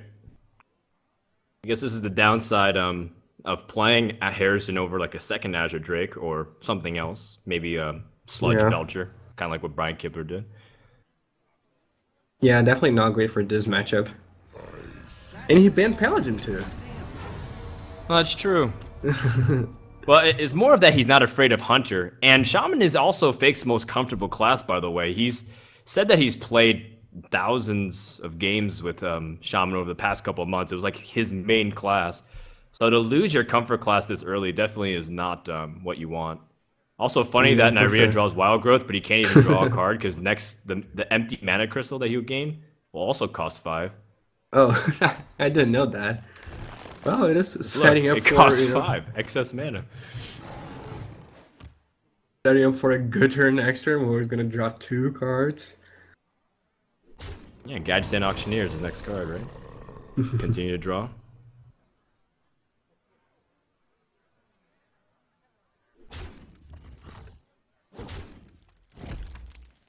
Hey, so just doesn't want to kill the Spell Totem. Yeah, I don't think there's really that big of a threat with Spell Power. He's already used double Lightning Storm, double Lightning Bolts, and not really much left other than... He really also used an Earth Shock, so I don't think there's really much left worth keeping. And I really hit like a series of pretty bad draws, honestly. He got Innervate, he got Wild Growth, he got Wrath, and he hasn't really hit any of his bigger minions. Finally, he got Ancient of Lore. This is where he starts opening up the game. Yeah. But at first, I guess you draw, see what you get with off the excess mana. The thing is that in Naria's deck, all the cards are either very bad or very good, whereas the Shaman's cards are all kind of mediocre. So it's possible that he hits a slump where he just draws bad card after bad cards and they don't do anything. But as soon as he draws some of the good ones, they're completely going to outclass whatever Fake can do. Well, I think he's finally gotten... The good news is I think he's gotten through most of the bad cards, so to speak.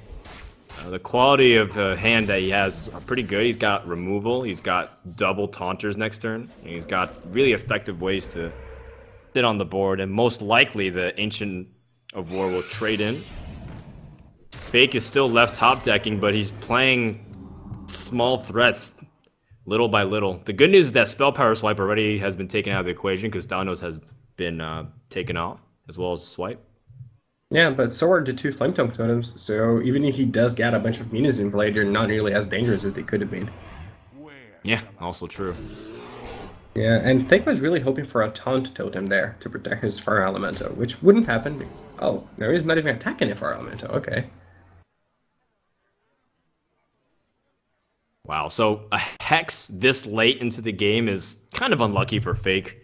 The fact that Hex is one of your best tempo swings in the early game to try to take out minions and establish a board, but he drew it and as closer to his 20th card as opposed to his top 10. Yeah, I mean, Hex is good because it costs 3, which lets you play it and still do something in the early game. But when you have 10 mana and nothing else to do, that's not really an advantage.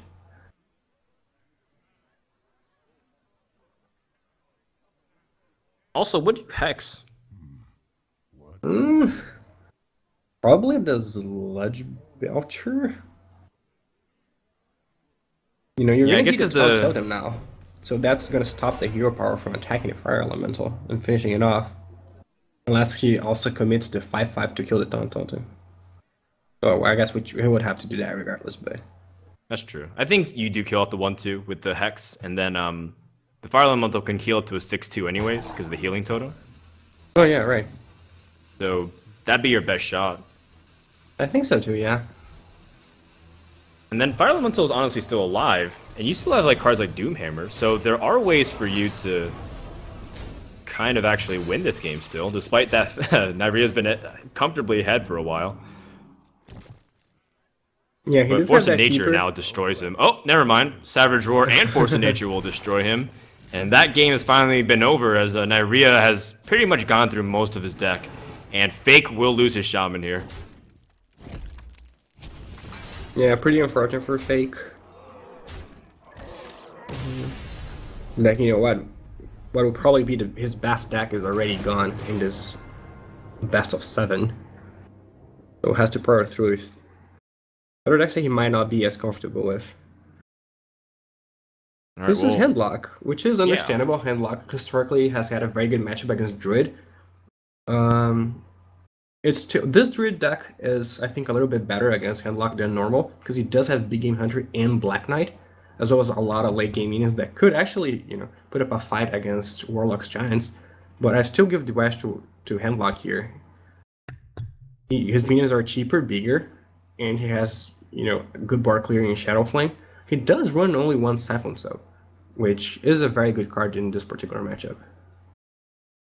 Yeah, definitely. But he's also got some late game scaling too. Some people cut second Siphon Soul for better mid game, whether it's like an extra removal spell for like Hellfire, or you're able to get some other synergies with it. But not everyone runs Alex Straza in their Handlock deck. Some people kind of go for another mid-range creature like Sunwalker. So let's go into game 2 and see if Fake can pull this even. Can Handlock defeat the Druid deck? Absolutely. But there's also ways for this Druid to just line up the perfect answers. BGH against a Giant, Keeper of the Grove against the Twilight Drake. It all depends on how Nairia reads what his opponent's doing and evaluating his opening hand, which seems to be excellent if it was a combination of the cards and his opponent was playing Zoo. Yeah, I think he's just going to keep Wild Growth here. And the Siphon Soul could be capped by Fake. When you're playing Handlock, you're not particularly looking for anything.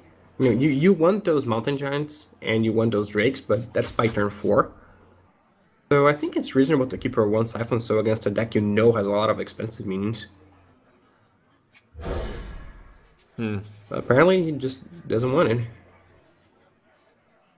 And well, is Nairia going to keep his entire hand? I would be very surprised. I think it's because he doesn't want to underestimate his opponent having Zoo. And, the Zoo deck can give Druid a really hard time if you just get off to a really good start because it's too slow to get all your Taunters up. And just in the off case it's not, he also can cycle through with cards like Wrath and Thalnos, so maybe he can draw into it. As for the Handlock player, as much as Siphon Soul is a great card, you want your 4 drops. That's just like the highest priority for sure. The Twilight Drakes and the Mountain Giants. And he's got it. So this is really good start for Fake, assuming his opponent doesn't have Keeper of the Grove.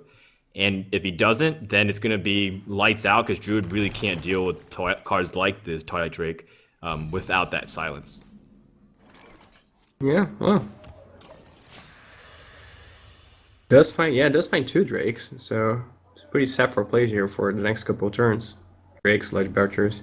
Oh my. Second Wild Growth. So I guess Nairia's start has been pretty good so far, other than just having to direct answers to line up with threats. He's got the second best alternative, which is get really far ahead on the future turns with mana. Yeah, no, he just has to draw stuff to use all that mana with, but he does have an Initiative Lord to kind of guarantee that. So what's Fake gonna do here? I imagine he's just gonna play a Drake.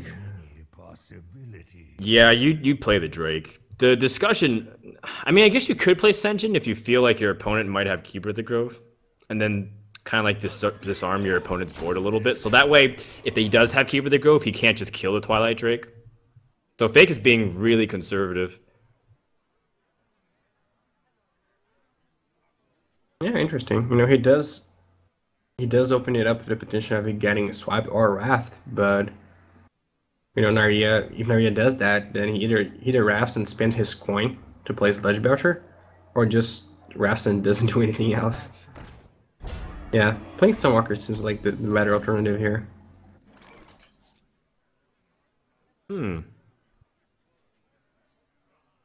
This is starting to develop into like an interesting series. Now that Fake chose not to be a little bit more aggressive on the board with Twilight Drake, he's now going to be facing a scenario where he's playing against stronger minions every turn, which is not the position that Handlock's used to. They're usually enforcing their stronger minions and using like Hellfire as a way to have trade plus a clear. So this is a little of an uncomfortable / unusual situation for him. Yeah, he could play Faceless Manipulator here to copy that Sunwalker, but just to save that, maybe for a potential combo, or he just knows that this matchup has a lot of very big minions, and since he has a 5 replacement as Ledge Belcher, just first going with that. Yeah, I And wonder. Naria has a lot of options here. Yeah, removal with swipe seems to be like an easy clear. And you can even rat to draw a card. Yeah, which is probably preferable. That was a really sick turn. Now you still have a 4-5. The Divine Shield was able to kill off the Senjin. And you're still able to keep up on draws. You even have Ancient of Lore to continue, and hopefully it baits out like a Siphon Soul. Like, to be this far ahead on board, despite the fact that your opponent had double Twilight Drake in their opening hand, is very good for the Druid. Yeah, for sure. No, dude, he does get to play a Mountain Giant and taunt it up now if he wants to. Which might be what he has to go for. Or he could just play the Ancient Watcher and taunt it up next turn. Right. But he's gonna take a lot of damage here. I guess he's not as concerned about his life total. Yeah. Because it's not a fast roid version. So it's I was possible thinking, sorry. Oh, no. Sorry, finish your thought. It's possible that Narya wants to kill that Mountain Giant anyway.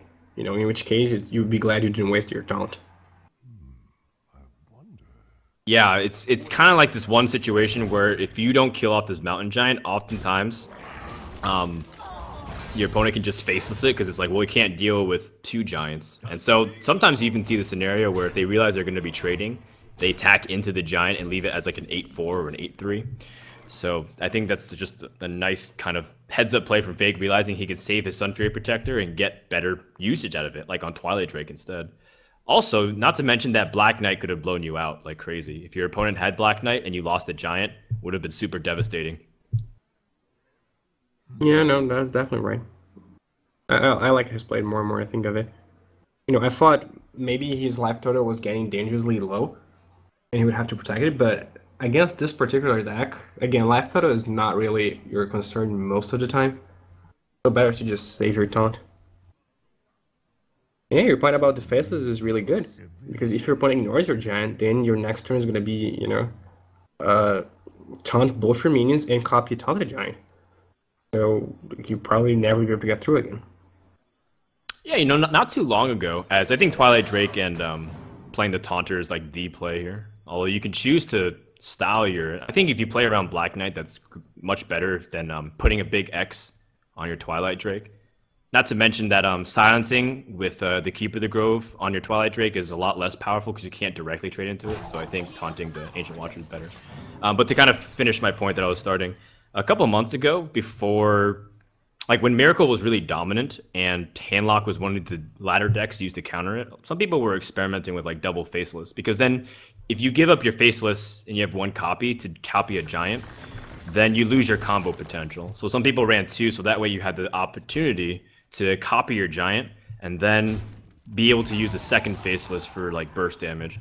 But then people realized that Sludge Belcher is like the perfect slot for 5 anyway, so you don't need to run double Faceless anymore. Sludge Belcher's so good, man. Yeah, it is very good. Yeah, I think, when I play Handlock, I find myself copying minions with Faceless a lot more than I find myself using it for the combo. I think I would still play Faceless even if I didn't have Leroy in my deck. I think it's just a good card in that deck. And in a lot of decks, we've seen it in, other warrior decks that don't necessarily have any way to combo it just as a 5-mana copy a minion. That might be the case when Leroy gets nerfed. If Handlock feels Leroy's too expensive, maybe just put another Faceless in, and I don't know. Yeah. Or maybe another Charger, right? Some people just go more YOLO, Arcane Golem, double power, and then 24 damage. Yeah. Now, I always wonder if you actually need that damage, or if those Arcane Golems were just big minions like Ragnar's and Azera, if that wouldn't just get the job done anyway. Sure. I can definitely understand that. Arcane Golem, definitely a lot of burst. More than you currently have. You have 2 power overwhelmings.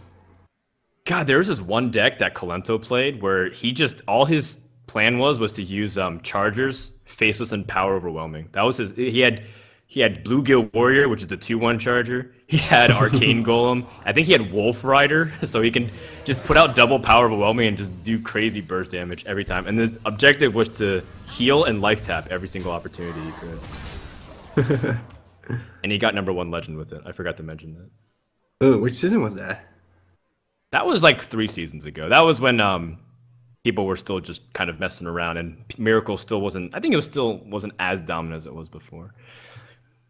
Nyrea, by the way, kind of has to deal with double Twilight Drake, and he doesn't have the Keeper of the Grove, but this is where, like, a board, I think Sylvanas is actually really strong, but in the back of his mind, he also has to worry about combo potential from his opponent. So I think setting up a taunt is also a priority here.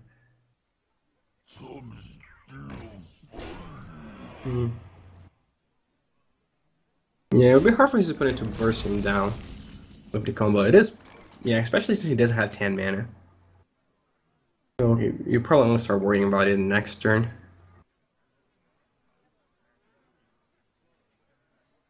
So what do you do now if you're fake? You can do faceless something. You could, I don't pick out something. You could just play Alexstrasza. Yeah, I mean, Alexstrasza is just a stronger version of this Faceless Manipulator. Are you afraid of dying? Yeah, I mean, your opponent could have the combo. Right. He just showed Savage Warforged Nature the previous game. But I don't know if you can stop it. I mean, you could silence the Sledge Belcher and attack the 5-1. Like, you copy the Sledge Belcher before that, then you silence it, then you attack the 4-1. 5-1, sorry. And that probably needs to survive the combo, but... Is that a good way to spend your resources? I wonder. Well, you know, Ironbeak Owl was kind of sitting here waiting anyways. I feel like that might be a better use. Yeah, it's definitely an interesting play. I think you can explore it. I think Alexstrasza is just a little too optimistic. So, the more I evaluate it, I mean, Hellfire doesn't really accomplish too much because it costs way too much mana this turn, so I think you're right. Ooh, okay, not using the Owl. I was gonna lad the 5-1 attack into the 3-5 here. You know, it's probably just saving it for Sylvanas and Ancient War, both of which are in his opponent's hand. Maybe his hand is stacked here.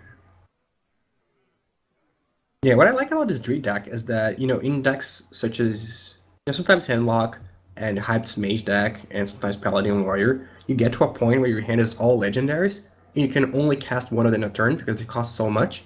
But this Druid deck can sometimes cast 2 a turn with Innervate. So I think that's, you know, it actually manages to use Innervate in a late game, unlike the other Druid decks. I think that's pretty cool. That's right, and then even Faceless Manipulator gave you a lot of traction to do cool stuff with 7 drops, like double Ancient of War on 10 mana. Well, effectively 12 mana. Yeah. Definitely relevant. Alright, well, Nyrea is going to use this opportunity to set up some strong minion, but I think he's also in the back of his mind playing around Shadow Flame and making sure that he doesn't overextend. So as much as it might feel tempting, wow, he's just going for a trade. It might feel tempting to play like something really strong like Ancient of War. He wants to make sure that he has an opportunity to bait out removal before he overextends and gets everything wiped. Yeah, he does have, you know, pretty good backup in his hand. But yeah, what does Fake do here? Yeah, it does. He hero powers. He cannot play Alexstrasza. But if he just plays Alexstrasza, his opponent can just kill it. Alright, well, he taps for a Mortal Coil. Okay. Mortal Coil is that guy first, even though, you know, he might Hellfire this turn anyway, just because he wants to cycle it for a card and see what he draws. And he's probably gonna Hellfire here. I would have to imagine so. It sets up sort of Molten Giants to be played next turn anyways. Yeah, and you know, can't really afford to take 5, and Hellfire is not even very good against this particular Druid deck. So it's not gonna get better than that. Also a very valid point. I mean, of course you're afraid of the combo, but I think your opponent showed that if he had it last turn, most likely he'd be doing something with it. So, yeah, at this stage, you just kind of just continue to press with what you have. Now, here's an interesting question. Do you attack and lower his health? And Nyrea already answered it. He says no. And I think it's obviously it's the right choice on our end, but some people always flirt with the line of danger, right? Like, oh, I'll lower him to here and maybe like 5 mana cost Molten Giants, but he wants to keep it as high as possible. Yeah. But can he kill his opponent in one turn? You know, that's not next turn, right? Even if he plays an Arias and pumps his guys, that's not going to be enough. You can only do 13. Because zero power. Ooh. Oh, Ooh, man. Big game Aria draws here. the perfect card here. So, not Sylvanas. He has a BGH to answer the Giant. Now, he can keep that and say, well, if he has Molten Giant, this is my insurance to make sure I push through with damage. And then play another card. Yeah, you know, he could attack into the Alexstrasza and play Zanarias. I have no time for I think he was worried about Giant into Shadow Flame, which, you know, his opponent can only cast if he deals in 1 damage. That is also a good point. And that's why keeping him at 17 is really important just to hold here. So he can't play this Molten Giant Shadow Flame. And next turn, he can actually deal 17 now. So really interesting sequence of plays by Naria that are really paying out. Yeah, being very careful. Now, Mountain Giant Shadow Flame is still viable considering his opponent has 7 cards in hand, but it's just limiting your opponent's range of capabilities. Leroy Shadow Flame is also the possibility here, and it looks like he's going to go for it, but you're happy to see that as Druid. He loses a lot of the burst, and you do lose your board, but that's why you also have just a lot of ways to reload, like Cenarius, your Ancient of War. Yeah, man, this was a couple months ago. I would expect people to not have any more Shadow Flames, but nowadays it seems like the normal is 1 Hellfire, 2 Shadow Flames. So, still has to watch out for that. Okay. I was hoping we'd get to see a Soulfire myself so I can play Molten Giants and Shadow Flame them, but... No. Strifeco told me about one time he did that, and he ended up discarding the Taunt Giver. Like, he had both Molten Giants and a Taunt Giver, and then he had like 5 other cards in hand. Like, it was like a full 10 hand. But then he Soulfired himself, and then he lost his Defender of Argus or Sun Fury Protector, which was really sad. Yeah, so there's no second Shadow Flame here for Fake. And you know, this is a board that is pretty hard to answer individually. He could go Siphon so Ancient Taskmaster, but also play 2 Molten Giants or 1 in a Taskmaster. I think you don't want to play just Molten Giant without a Taunter, because then just a Savage Roar, yeah, just like 1 Savage Roar ends up killing you. He's going to Soulfire one of the 2/2s, and he loses Sen'jin, thankfully not his Defender of Argus, but now he doesn't have a Taunt Giver for the second Molten Giant. So it's going to have to get a lot of work done with this 1 Taunter. So why do you think he didn't play that guy first? Before Soulfiring? You think he values his other cards more? You know, he knew he had a play for 5 mana anyway, regardless of what he discarded. But playing a 3/5 taunt and giving taunts for 9 are very different. And he had to have preferred one over the other. He could have just played before Soulfire. Maybe he wanted to have a higher chance of saving a specific card like Siphon Soul. Yeah, and Molten Giant. It's Right. possible. So he wanted more cards to discard, potentially, rather than having a lower chance or a higher chance to discard one of these really important cards. It's a good question. Yeah, Soulfire is a very interesting card. You know, there are a lot of different ways you can play with it. It's very interesting when it comes down to percentages and taking a chance. It's not interesting if you're the handlock player and you always seem to discard second Soulfire or Jiraxis with it.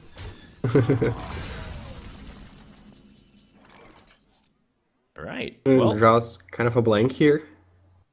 You know, Nyriea's still really hesitant to push in for damage. He didn't even use this 1 slime token to push. He saw a Molten Giant, and he says, I'm still not even lowering your health.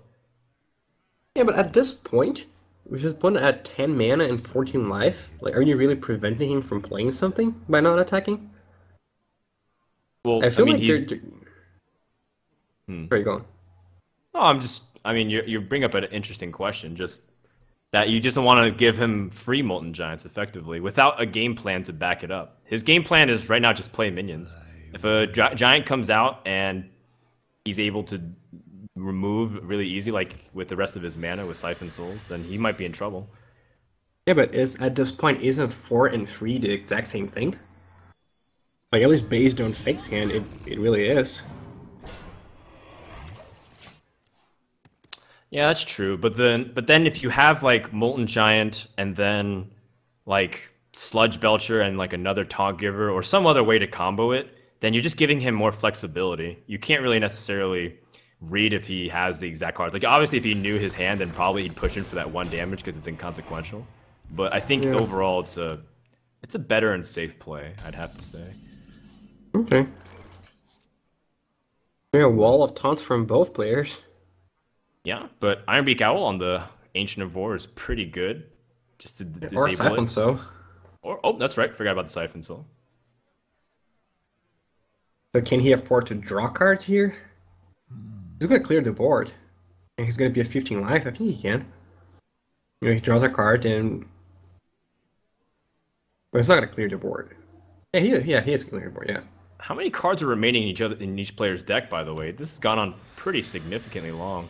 Ooh, Mountain Giant. That's another card that you can also play with, but you have to give up the Siphon Soul plan.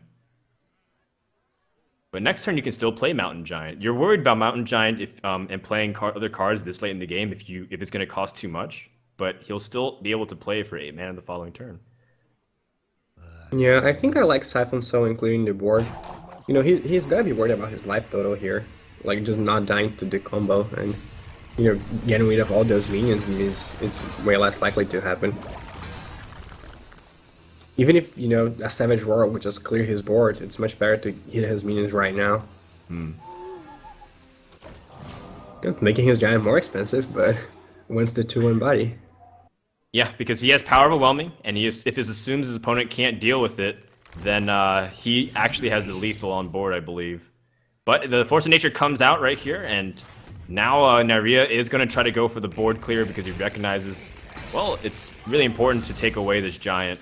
And now Fake will have the opportunity to play just a Mountain Giant on board, and part of the combo has been used, so it's good news for a handlock player. Yeah, and Naria only has 1 Force of Nature. Of course, Fake doesn't know that, but that's kind of the normal with those ramp decks. It's not very common to see a Age-Rate ramp deck with 2 parts of the combo. Wow. Do you life tap here and play Giant for 8 mana? You go to 11, which is effectively 8. Here the question is, two relevant things here. You know, how much is the 2 life going to matter? And how much do you think you need an extra card? Because you're winning here, but this could all change. I don't know how many cards he has in his deck, but if fatigue is not a concern, then I would imagine he does use it. Well, I assume that this is his only Mountain Giant left, because I think he had another one earlier in the game. So it's not like he's tapping for another threat. What other cards is he looking for? Second Shadow Flame, perhaps? Yeah, I guess. He doesn't have another Siphon Soul, and yeah, he doesn't have to use it. It's possible he's just not looking for anything. Yeah, I mean, Naria picks up, by the way, he picks up his Keeper of the Groves this late in the game when both Twilight Drakes have been exhausted. So to be in the bottom 8 cards in his deck, he's been doing pretty good dealing with the threats regardless of it. Oh my, Sludge Belcher is a very important card. You can sign with the Ironbeak Owl, and then put up a Sludge Belcher as a defense measure, and then heal his Mountain Giant. You could also just attack your opponent. That would leave you more vulnerable to things such as, you know, another part of the combo, but almost guarantee a win next turn. If you silence a push for damage, your opponent still has a combination of cards that could kill you. And it's starting to get to the really thin parts of his deck. His opponent only has 4 cards left, so it's very likely that he might have Keeper of the Grove and Savage Roar. You silence the Sludge Belcher, and then you push for the extra bonus damage. I think you have to clear. I think it's going to come down... Like, your opponent's not at a high enough health where Fatigue will start pressuring you too much. I think if you just get 2 shots with this Giant plus Power Overwhelming, you're going to win. So yeah. Oh, I think the clear is the thing to do here. Yeah. He didn't use his Roar, right? He only used the Force of Nature. Exactly. Okay, yeah, that makes a lot of sense. Yeah, I would attack the the 5-5 here then. You know, you're in such a good position that you don't care about killing them too quickly, so you don't want to open up the possibility that you just lose. Which he did now. Didn't hurt him, but I agree with your play here. Okay, well, I don't see a way for Nari to get out of the situation. He doesn't have a taunt giver, and he gets Harvest Golem, possibly the worst card here other than Innervate, because of how weak it is in the late game. So Nyria might be able to kill off and not be dead on board. No, I think he is dead on board, no matter how he kind of cuts it here. There's no way to effectively clear. Yeah, he can't even kill the 8-8. All right, so it looks like Fake will even up the series, and it was a kind of a nail biter here. There's only a couple of cards left, and Nyria, his Savage Roar is one of the final 2 cards, and there's no way for him to kill him, so he is going to concede, and Fake is going to even up the series with Handlock. Now, in a very important win, because the Handlock we were kind of saying is favored against the Druid. That's what we were expecting to happen, and if he was losing there, he would have been in a really terrible spot. Yeah, and you know, Fate had to see this coming, the Hunter deck here, and this is Handlock's worst matchup. Because your whole game plan is based on losing the early game by a lot, and then putting up a bunch of big taunters, but by that point, the Hunter deck can just kill you with hero power and kill commands. So, and they even have Hunter's Mark for your big minions, so a really, really bad matchup here.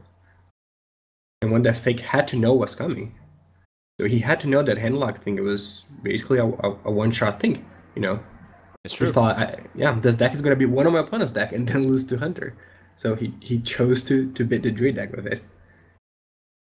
All right, so the best of 7 is now a best of 5.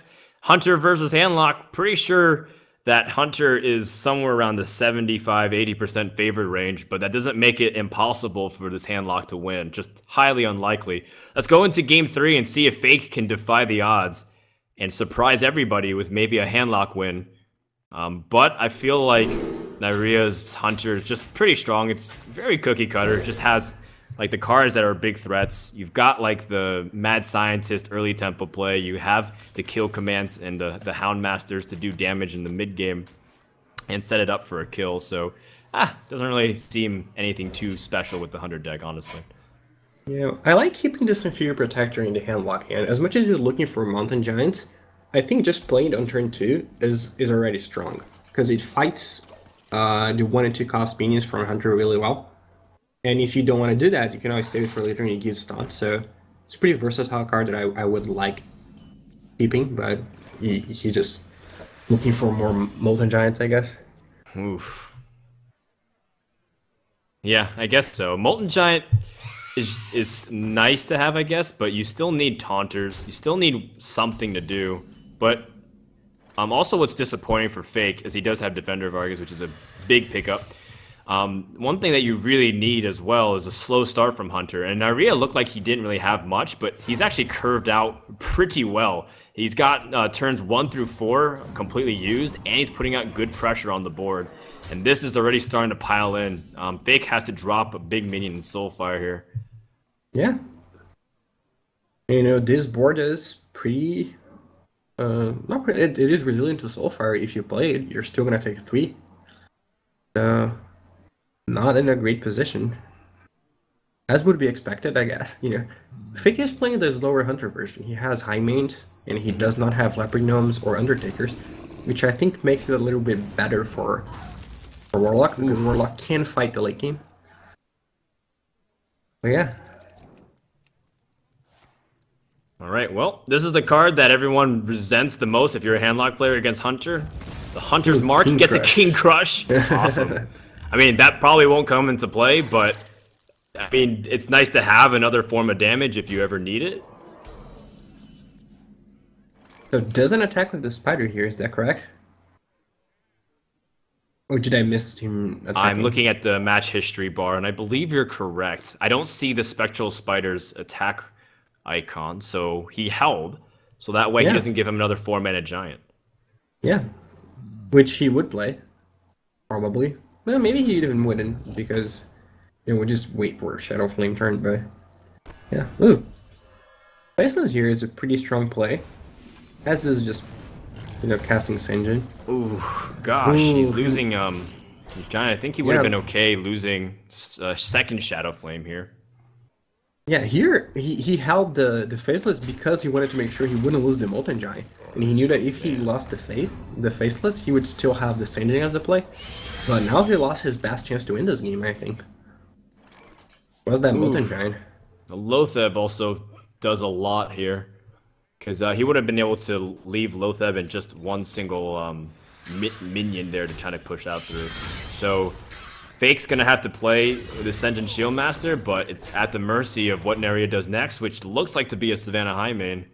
And the punishment continues, because this is about Handlock's survival, but Hunter's sitting at 30 health and just kind of putting Fake in a full Nelson here. Yeah, definitely. And you see that Fake, chose to use his zero power last turn. So as much as you're concerned about your life total, he doesn't think he can win with the cards he has in hand. And I agree with him. They don't look like they're enough. Does get to clear the board here and, pop the two Savannah High main, so not exactly clear, but I guess we're doing the low pad and yeah. Well, Nyria has 9 damage right now. Second Savannah High main. I can get behind that. Looks like we're not going to see King Crush unless Fake draws a big swinger here. So if he plays Molten Giant plus Siphon So, he goes to 13. Yeah, he's not going to die now. Oh, he is going to die now. I believe he's got 8 plus the 5 from the Eaglehorn Bow, so that's right game right here. A little sad because I wanted to see a King Crush, but if you want to see a King Crush finish, go ahead and watch the OGN Masters. That happened earlier today, if anybody who watched. Artosis and Doa was casting that. All right, well, Hunter versus Handlock was pretty one-sided. I think it's very indicative just by the health. Just no pressure whatsoever on the Handlock side, as it just was succumbed completely to the non-stop damage from this class. Now, Fake lost his best deck against Hunter. He used his Shaman very effectively, and he kind of incurred this wrath upon himself, PV. He didn't ban Hunter, he banned Paladin. So he was confident going up against this. And maybe it'll pay off, but until it does, it's one of those questionable calls that everyone's going to kind of say, you were in the semifinals and you chose to ban Paladin instead of Hunter. Yeah, I know it's the kind of thing that makes you look like a genius if it works, but if you just get 3-0'd by Hunter, everyone's going to be like, yeah, you did not make a good decision. Yeah, absolutely. Well, his Priest, he's going to look to it, and Priest can give Hunter a run for the money. Early cards like Zombie Chow and Undertaker can be really effective because the heals and the early game health that it has is really important against some of the low power, low health creatures that Hunter has. Not to mention that Firebat, sorry, I misread that. Nyria is playing a no Undertaker version of Hunter, which, in my opinion, if you're playing a lot of these Death Rattle creatures like Mad Scientists, you want to kind of get a little bit of a faster start, but it seems like it's not as all in as before because he's planning to ban Hunter every single time, so there's no need for cards like Flare, and you could put tracking in. Yeah, and he just played a lot more traps than we usually see. Throughout this tournament, we've seen a lot of decks with 2 Mad Scientists and only 2 traps. Naria plays 4 and no snake traps. So, interesting choice here. But yeah, I think the Priest deck is favored. I think it has a better early game than the Hunter deck, and it can establish board dominance. But if it fails to do that, then, he might get outclassed by 7 high mains. So I would give the edge to the Priest deck, but Hunter can definitely win. Oh yeah, that's something you should never, ever forget. Hunters can always win. Let's go into game 4 and see if Fake can even this out and still match point for point, or will Nyria pull ahead here and see if he's able to win 2 games with the Hunter. Now, Nyria opens up with a little bit of a slow start, but I guess Tracking can start short things up. What are some of the key cards here for the Hunter against the Priest in your point of view? It really depends on your early game. Bow is a pretty important card against some other draws, but just nothing against some others. And I think you really want an early pressure. Like, Annual Companion is a very huge card, especially if you get a 4/4, because that's so hard for them to remove. And it matches up really well against all their creatures. So I would say that's probably the card I want to do most in my opening hand against Priest. But then we got to the late game stages, and Seven High Main is great, and Buzzer Unleashed combo is great. So it really depends on the situation. Yeah, I can get behind that. Fake, by the way, has an interesting couple choices, whether he wants to use Loot Hoarder and then Dark Cultist, save the coin so he can use it for Power Word Shield, maybe the next turn if he needs to. Ooh, I'd go for Dark Cultist here. Right. Yeah, I'd definitely go for Dark Cultist because it's the play that matches up the best against Animal Companion, giving you a, even a 4-2. All right, another choice. He can, instead of coining out the Loot Hoarder as his backup option, he gets Zombie Chow. Yeah, but now he's gonna lose his Undertaker to the ball, and well, that would happen regardless. But he basically wasted a power word shield. He got Ooh. It was the Zombie Chow and not the Undertaker. Oh, why is that trap? Okay, Because it was a freezing trap. So rather than sending the Zombie Chow back, he'd rather send this Undertaker back. And Fake should realize this, which means if he plays Dark Cultist, most likely he's going to pass. Unless he's okay with just giving another bow charge to his opponent. I guess he is. All right. Yeah. Bow still doesn't kill Dark Cultist. And he doesn't have a beast, so if he wants to kill Commander, he has to also attack with the bow, which is a huge, life tempo and card loss for him. Yeah, it is a good point that you bring up, because if Dark Cultist was put out earlier, he could have gotten attacks in by now. And then all of a sudden, you would have lost your Undertaker, though, and Undertaker at 3 mana when you're kind of losing a lot of, you don't have the opportunity to use that mana. Does represent lost damage over time, I guess.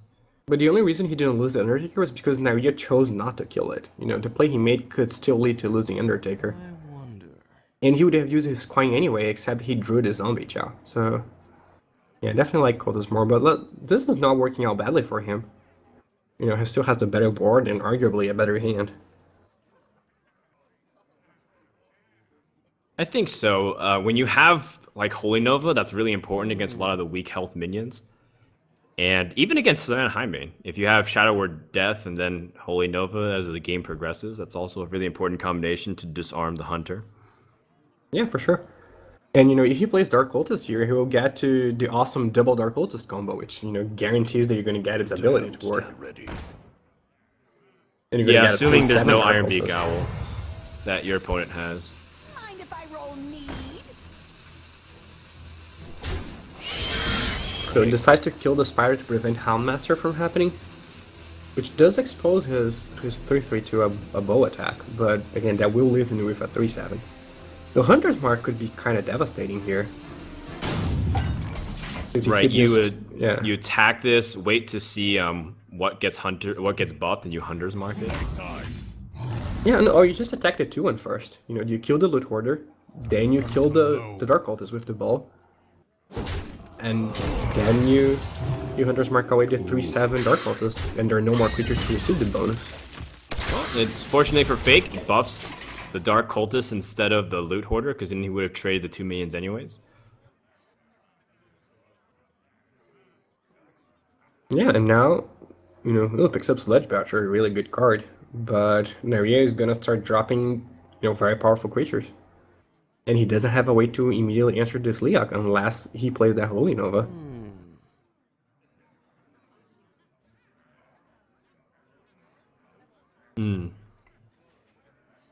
Is he gonna really use his Holy Nova? Alright. Yeah, I guess really prioritize just killing off the board of the Hunter, which I can always get behind. But then this timing becomes super powerful. Yeah, I mean, Leok is very threatening if your opponent has Unleash. But at this point, he would only get 2 minions, so I think just playing the Sledge Boucher would probably have been okay, and saving the Holy Nova for next turn. But yeah, this also works, and now Naria is gonna play 7 High Main. Actually, yeah, I forgot that the Alkanai Soul Priest actually can answer the High Main, kind of. So it's still looking as a pretty good situation for Fake. He's also not passing. Yeah. So I think maybe he has some connection issues. I hope that's not the case. Okay, everything seems to be sorted out. Yeah, a very fast turn for Naria. Yep. Easiest turn yet. I would assume this is an opportunity to kill the high main, but Fake's also chosen a couple different paths. If he wants to be really defensive and set up like Undertaker with Sludge Belcher and push, but then you start building up like a board for your opponent to start unleashing. Yeah. You know, he doesn't have a great way to...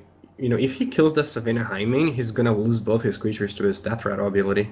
Yeah, that's true. Bring out your dead. So, which is not a position he wants to be in, I think. So I think this play is better here.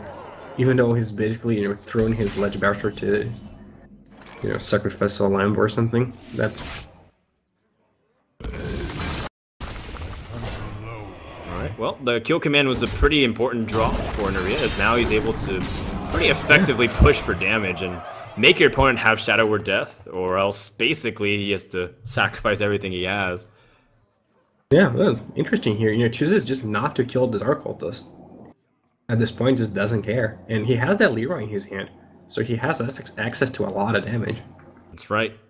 You know, he could kill his opponent the very next turn, depending on how this turn goes. He has lethal. His turns have been so quick, and Fake takes quite the time to think. It's just like Fake goes down to the rope, and Naria just like instant calls. Yeah. Though, to be fair, it's much easier on Naria's side. You know, he had a powerful 6-mana minion, dropped in turn 6. Right. And, you know, had a turn 4 play, drew the 3-mana card, so, well, I can play both. And he's got situational cards as an alternatives, like Buzzard's just being held, so... Yeah, you're absolutely right.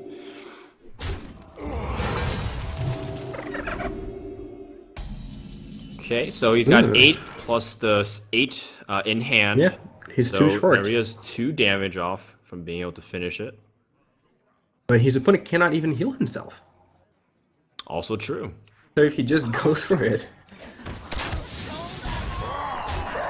You know, he could play Leroy now to stop a taunt from happening. That would not be the worst play ever.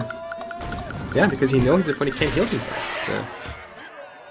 Yeah, the Dark Cultist buff is actually working against what Fake does. He needs to draw a Circle of Healing and then kill the Aconite and heal back up.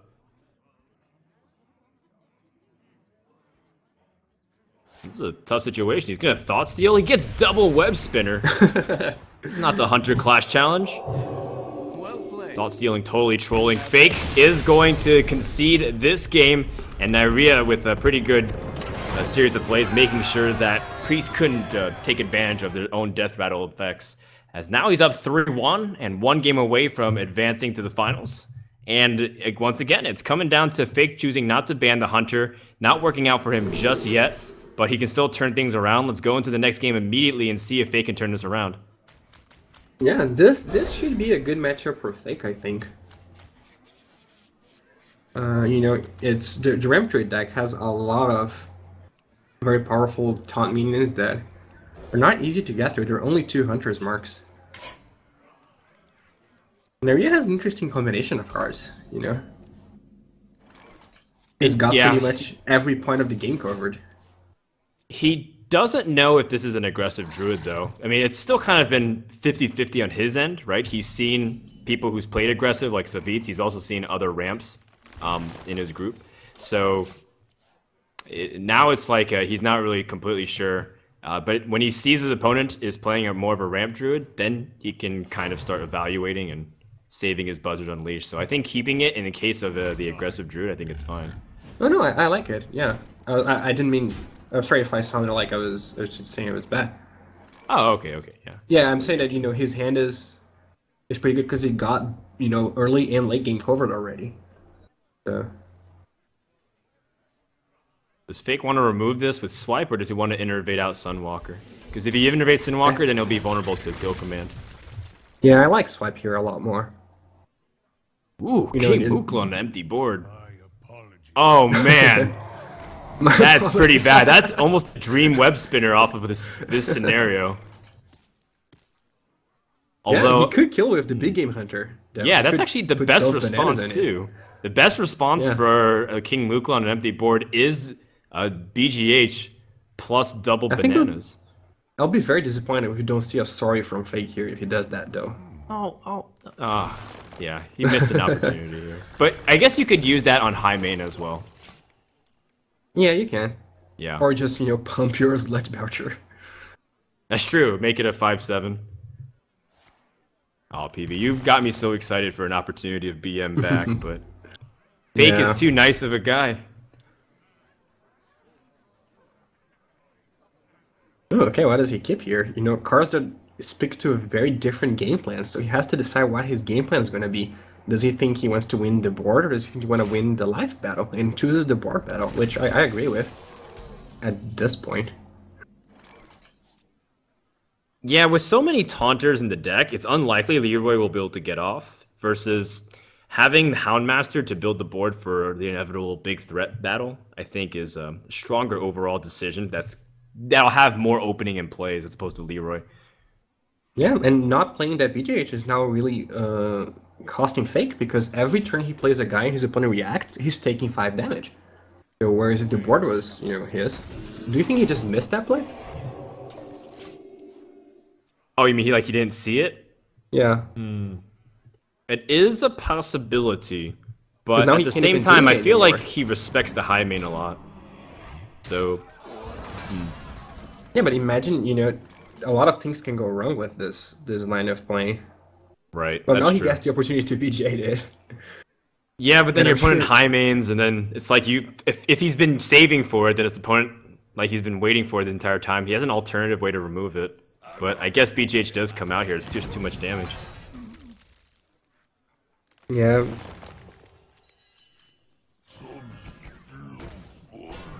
Okay, chooses Ledge Voucher plus Zombie Chow over Sunwalker, which is definitely fine. Since the Ledge Voucher survives the Houndmaster attack.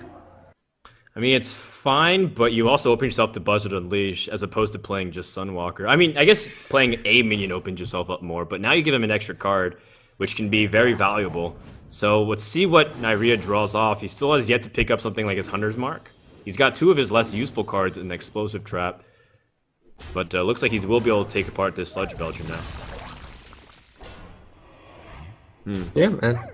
That was maybe an argument for playing, just Sunwalker over the 2 creatures, but I guess he's not overly concerned about the Berserk combo at this point. Maybe he's even happy to get it out of the way. So now he's behind on cards, but he regains the board control. Probably thinking whether he wants to send Zombie Chow or himself at the Buzzard.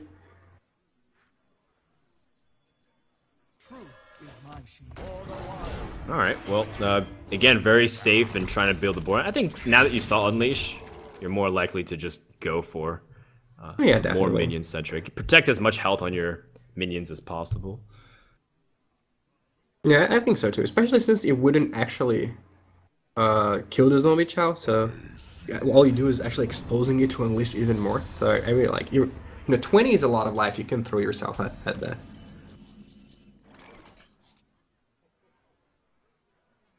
Alright, well, Fake picks up the Keeper of the Grove, which will be important to preserve in his hand when the inevitable high main comes out. You want to silence that creature as soon as possible and kill off its death rattle effect of 2/2 hyenas. Yeah. Do you like bananing your big game hunter here and then attacking with Zombie Chow to get rid of any traps? And you guaranteed you can kill Sledge Belcher? Justice shall prevail. Well, I think he was also testing to see if this was Snake Trap or... Oh, man. He should have really tested it first. Oh, man, the sequencing actually kind of betrayed him here. But yeah, I think he could have gotten much better traction, or much better value off of his Divine Shield. I think you're right. I think if you tested for it first... But then, it's kind of like a catch-22, right? Because if you test first, you don't get the optimal value off of it. Yeah, but if you use your banana to make your big game hunter a 5/3, then you can attack him with Zombie Chow and it will trigger whichever trap it is. And the big game hunter is always going to trade with load that. It's going to Yeah. survive the explosive trap. So you're going to keep. Oh no, I'm yourself behind you Sunwalker. 100%. I'm just thinking that the situation here is ends up being a lot worse than it could have been. He's gonna be really aggressive, realizing that he has Swipe and Banana, and those are just damage spells here, or ways to kind of buff and trade a little bit. and try to go. He's not going to even save his Keeper of the Grove anymore because the opponent doesn't have the board. Yeah, and this is always a weird time with Hunter because you're so used to being the aggressive person that sometimes you don't even watch your life total. You're like, oh, actually, I'm kind of dying here. I have to react. You know, Naria has no board. Yeah, and there's a situation where he can use Zombie Chow as a way to stay alive. So if his opponent wants to attack into it, he can use Explosive Trap to set himself up defensively, and then most likely use Kill Command and Eaglehorn Bow to a certain extent to gain to regain life. So I think he's still in an okay spot. This is where Zombie Chow ends up betraying the Ramp Druid, despite it being tech to help the matchup against Hunter. Yeah, definitely. We really prefer, you know, having Argent Squire in this particular spot. But I do think Zombie Chow is a much better card.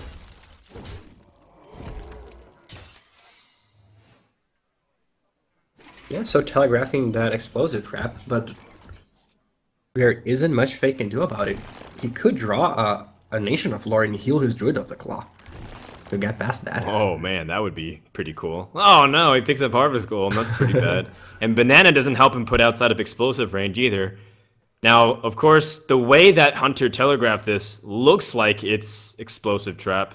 Of course, in Fake's mind, he's always wondering about the possibility of Freezing Trap. Yeah, dude, that attack on the 4/4, I think, you know, that would be a very, very bold play if that was not an Explosive Trap. Right, it's just a bluff, essentially. That's what it is. Attacking his opponent's hero power. Alright, well, the Explosive Trap will end up gaining some life for the Hunter. And Fake, pretty upset with that situation because his press for damage has been whittled down significantly. Yeah, and his opponent does get outer charge on that Eaglehorn Bow. So suddenly he is the person who has to watch their life total. Time waits for no one. Do you use the banana to get 2 damage in? 1 on the attack and 1 off the trade with the weapon, maybe? I mean, you're only getting 1 more damage over using it, and yeah, I think it's fine to use it. You know, at this point, you're kind of happy if your opponent attacks your 3/3 and not yourself, because it means you're not immediately dead. Which has to be his concern. You know, Naria has 4 cards in hand. Oh my, Misha is a pretty big draw. Look at this turn. Yeah, he needs some damage right here to end the game, but he doesn't get it. And Ancient of War is a line of defense, but there's many ways for Hunter to push through. Yeah, he really wanted something that cost 6 or less here, so he could play Swipe and that. Now, if he sets up his defenses, he's not going to be able to attack.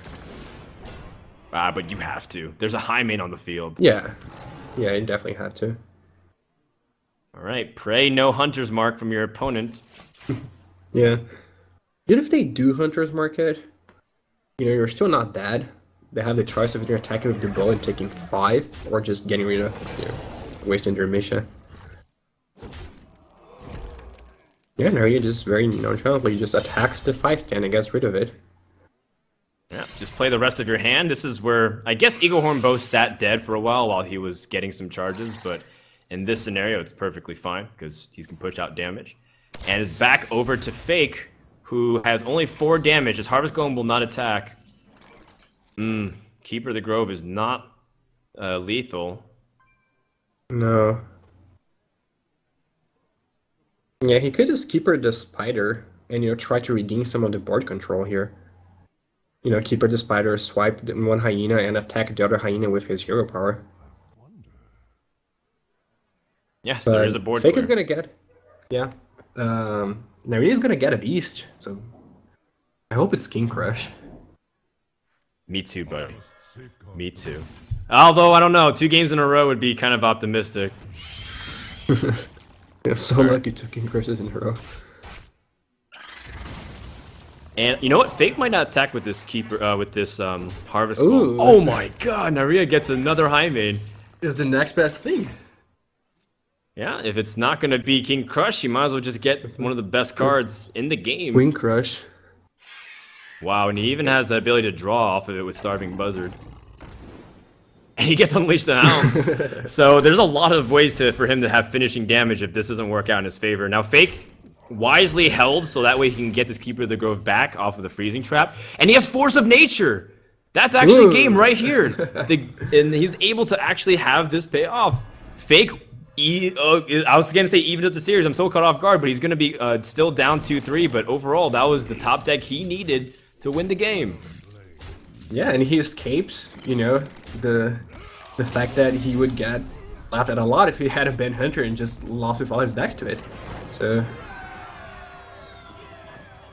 Wow, what moral a victory tense for moment him for here. Fake. You know, that was elimination moment. That was an elimination game where if he lost, that's it for his semifinals run. But he's alive, and he's finally taken down the Hunter. Although it wasn't pretty for him at all, he was able to get the job done. And now maybe he can continue to win this series, but it's gonna be tricky. He has to still go up against Miracle Rogue and Handlock. Yeah, for sure. And yeah, I mean, we've seen this matchup before.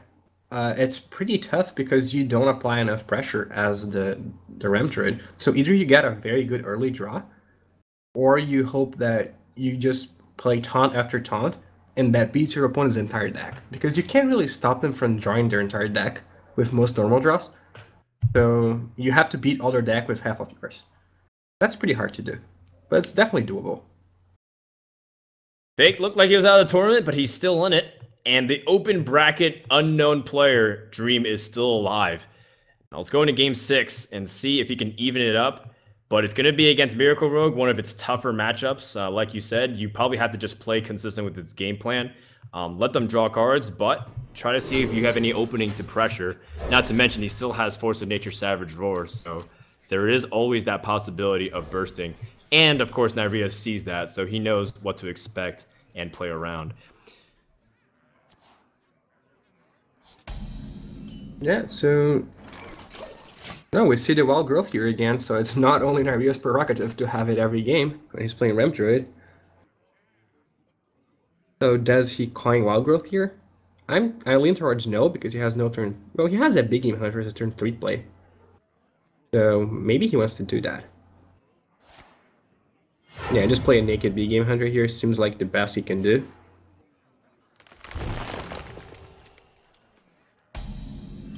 Yeah, there's not really...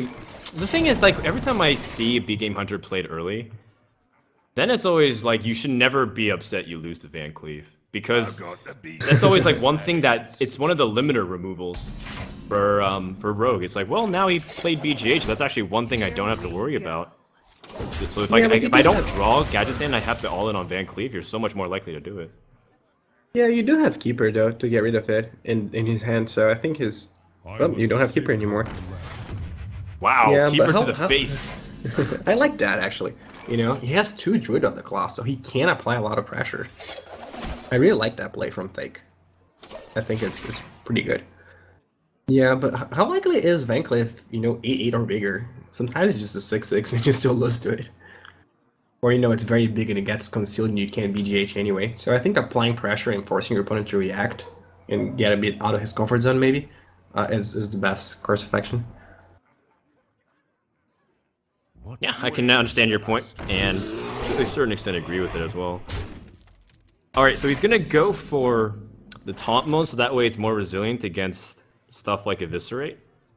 And Naria's coming up on turns where he can start drawing a lot. Still doesn't have like a clean way to keep this Gadget Stand alive though with Conceal. Does he have an alternative play here? Hmm. So many. I got the best deals anywhere. Alright, well, Gadget Stand, most likely Sap comes out afterwards. Yeah, this is and his not... Conceal's 1 card off. Yeah. This is not a great spot for him because he knows, you know, Druid of the Claw can just... Oh, wait. Oh, I didn't know it was locked into being a Druid of the Claw. Okay. Yep. But he has Wrath. And he also has does, Druid. Right, so... Yeah, definitely playing Wrath here. And Wrath and Taskmaster. That's an interesting interaction. Does that also happen with Ancient of War? Yes. It's whatever mode that you chose it in. Okay. But not if you silence, right? If I silence Druid of the Claw, is it still 4/6? Or... I don't, this interaction doesn't work the same way with both No, cards. I believe it's a 5/5. Actually, it's a really interesting question. Like, if you silence and then sap it, which would be a very weird combination of plays. Oh no, I meant if you silence the Druid of the Claw, does it become a 4/4 or a 4/6? Oh, if you silence the Druid the Claw in bear mode, it's a 4/6. It just loses its taunt. Yeah, but the Ancient of War is a 5/5, right? So Right. Because it's Yeah, a that's buff. yeah. Yeah, just for clarity. It's important to know, like for your own sanity when you're trying to make these plays and calculations with combat man. Yeah. So here, attacks the face makes sense. His opponent has to attack into his guy anyway. And what are we gonna see from Nairika? He does have. He could just eviscerate and attack that 4/6 after playing Thalanos because his dagger So many. and basically clear the board. Yeah, he's also can use the spell power on the Shiv to try. It's just about making sure you can do it efficiently and take the least amount of damage. I believe the play is Eviscerate and use Shiv, but you can Shiv first to see what you draw. Alright.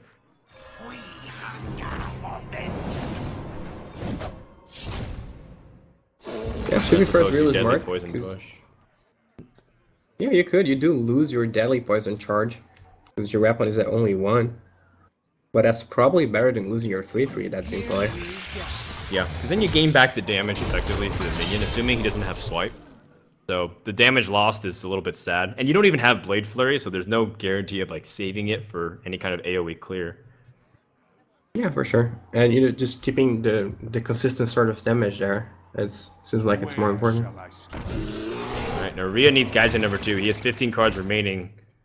A little bit Ooh. unlikely, but if he does get it, it'll be a big moment. This is to leave that Thanos alive. Interesting. Most people just kill it on sight, but I guess he sees that Naria has already played a lot of his damage spells. Bit of Lives and stuff like that.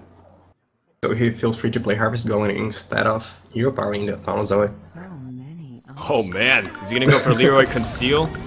Because he feels like this is his best chance to win. Eviscerate and Thanos could push through, and then hopefully his opponent doesn't have any kind of way to taunt up. Time's Yeah. up. Let's do this. You should probably have attacked with the Thanos before, but just to make sure that's what you actually want to do. But yeah, interesting play here. He'd lose his spell power if he ends up trading his Thanos, and so that needed to be very specific. Oh, sure, you're right. Ooh, there are 3 possible plays here from Fake now. Do you want to go for more small taunts or one big taunt? Do you try to play around, a mass clear or a sap? Oh man. He already showed 1 sap, but it's just as likely as 1 Blade Flurry. I think it's really just a 50-50 roll at this point. Or you could play Ancient of Lore. I wonder. But then you die What to do Shadow lose to? Step. Shadow Step, yeah. And then Shadow Step is much more likely than the remaining sap or a Blade Flurry or Fan of Knives into like Blade Flurry. Who dares? Yeah, you also have to think which card gives you a better chance to win if you don't die immediately. Ugh, but Shadow Step, I believe, is the winning card. Azure Drake? See, Azure Drake plus a prep into Shiv. Oh my god, he got Blade Flurry. Okay. That's it. He's able to just preparation and Blade Flurry, and he can clear the board and push in for the win. And Nyria's going to the grand finals. All right. Pretty sick. Wow, that was a... Can't believe those sequence of draws exactly happened the way he needed to. Just the fact that it lined up perfectly with, well, Cenarius is weak to AoE, and if if he has sap, then I'm dead either way. So he kind of took his bets, but Nyria will be the one facing off against Savitz in the grand finals. Yeah, no, that was a very interesting game. And again, Fake, could have known his opponent had Blade Flurry and not sap. He basically had to flip a coin, and he didn't get it. All right, so the grand finals has been set. PV, Savitz versus Nyria.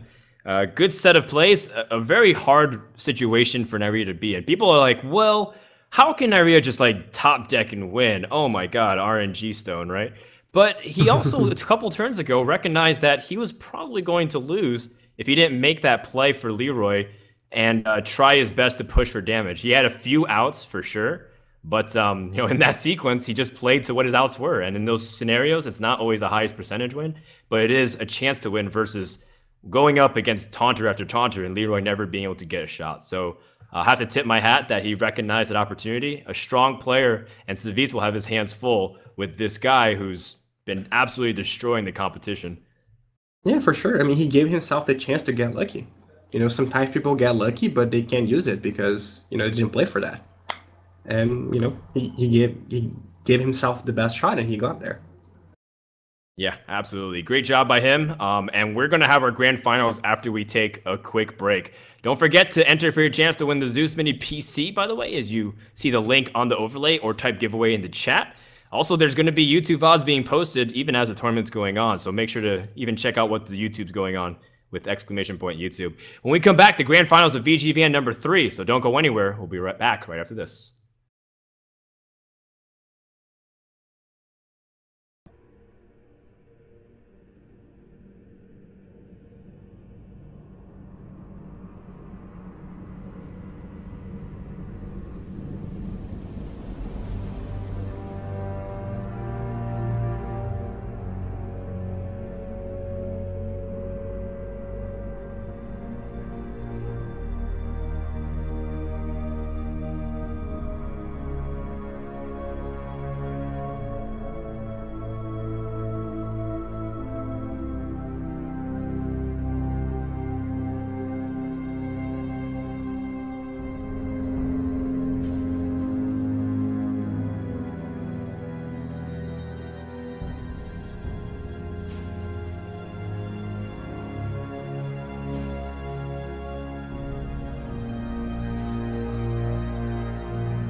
Ladies and gentlemen, it is time for the grand finals of VGVN Next Randomist Release Tournament number 3. Before we go, we want to talk a little bit about the VGVN and what they all stand about. They are an organization that's been fighting for the voting rights of video games in the United States. Make sure to check out more about them and subscribe to the newsletter and get your chance to win the Zeus Mini PC. It's free. It takes a couple minutes. They're doing the right thing because oftentimes, gamers are pegged unfairly by the media saying, they're responsible for these kinds of incidents. It's not the case, and they want to make sure that it's properly represented. So check them out. They're doing it for a good cause, and they're a sponsor to the tournament. They've been doing it for a few times, and they've been involved in esports for a while, so they're totally legit. In the meantime, our grand finals is about to get underway. Savitz versus Neria. Let's go into the class selection screen. And PV, break down the journey to the finals. For anybody kind of tuning in and telling people to start watching, can you describe to us what got us here between these two players? Okay, so on day one, Nairia actually went 3-0, I believe. Well, he played on day two, but yeah, he was in Group B. He won all his matches, and then we just saw him winning his semifinals match to where his opponent actually banned his Paladin deck, which was the one he didn't have before. You know, you get to add a new deck if you make it to the finals. He had a Paladin that got banned, not Hunter, and Hunter got him 2 very important wins. Savitz was actually fighting for his lot in Group A, and he... Oh no, sorry. Was Savitz? No, I misspoke. Yeah, Savitz was also from Group B. So we got finals from Group B players here. And That's right. The rematch. Yeah, they've already played before. And do you remember how that match went? Well, I know Nairia won, and Savitz barely lost, I think. And it was kind of close. So the fact that they're familiar with each other is going to be a factor. Now that Savitz knows that this is a ramp druid, and now that Nairia knows this is an aggressive druid, they can make their mulligans a little bit more refined. Now, what the X factor is the new deck that's being brought. Savitz has brought this, help me out here, the Warlock deck was his new choice, right? And then Nairia brought the Paladin. That was the thing. Even though the class choices are actually exactly the same, in the end, they end up bringing a different class. So there's still a little bit of an unknown factor here. Yeah, Savitz actually brought Miracle Rogue. Oh, my apologies. Not That's Headlock. right. Yeah. But yeah, you know, they actually have the exact same classes. So, and the decks are not the same though. You know, those two druid decks are very different, even though they're the same class. And I think I'd have to give the edge to Nairia here, because his deck is just, you know, a little bigger, a lot bigger actually. And Savitz doesn't have a way to pressure early on as much as he would like to, and then cannot get through all the taunts. So he does have Black Knight, but that's the only thing he has going for him. All right, I'm inclined to agree. Let's get this Grand Finals Game 1 started between Savitz versus Nairia. It's the old guard versus the new blood. And they're both from Europe, so I guess there's something to be said about there. The Europeans have been doing excellent in this tournament. And Savitz is now here to claim what could have been his in VGVN number 1. 2 tournaments ago, he was stopped by Amaz in the semifinals, who went on to win the entire thing. Now this is his opportunity to shine. Now, Nairia has been proven to be one of the most difficult opponents. In fact, his games have been some of the most exciting, along with hyped, that we've been able to watch. Savitz is going to start off with an innovative Shade of Naxxramas, so things are looking good, but Nairia also has a pretty decent start himself with a Wild Growth. That's pretty much what you hope to get. Yeah, definitely. And it's the second time we've seen Savitz play that Shade on turn 1, and first time he did it, the game was not close at all. He just beat his opponent very easily. And wow, it looks like we're going to see a second Shade here. The second Shade slightly messes up his curve for the next couple turns, because then next turn he'll have 3 mana, and no guarantee, but you know, the Echoing Ooze is so good to have back-to-back threats, and now you're going to kind of force your opponent to really have an answer. And he holds, he doesn't attack. Oh, he doesn't want to attack into Wrath, I guess. Sure, I can understand that. I think I would have attack, because attacking here means that you can attack with, you know, your next Shade next turn too. But maybe he's just, you know, he's just going to hold with both to make sure they can't get Wrathed or swiped. Which is also a very sensible approach. You know, pretty conservative, but definitely makes sense. All right, is he going to hold once more? Oh man, the patience shown by Savitz. I don't know if I'd have the patience all the time, but now it's like an opportunity to see if it pays off. He has a Keeper of the Grove to answer this first Ancient. Yeah, that he does, and I imagine he's going to keep it and trade his 5/5. And then, well, if he doesn't want to attack with a 4/4, he doesn't have to trade the 5/5. But yeah, so maybe just a keeper and then attack to the face with the 5/5. I imagine this Shade has to come alive now, either to attack the face or the Ancient of War. Does it? I mean, Druid doesn't have an honest AoE removal, so it just gets bigger and bigger to the point where like this is starting to get a little outrageous, honestly. Like if you just have like 10/10s and Druid doesn't have the damage spells to actually address it. I mean, I don't want to assume that's going to be the case, but it's Nairia's like his eyebrows are going up passes forward because he's just like, well, how long is this gonna continue for? Yeah, I guess. Donaria is playing, a much slower deck, and you're giving him a lot of time here by not attacking. So it has pros and cons to the situation, I suppose. Oh my god, attacking. this is Yeah, awesome. This is the battle of the minions. Like, who's really the one with the big minions in this deck? Who's like the real ramp druid here?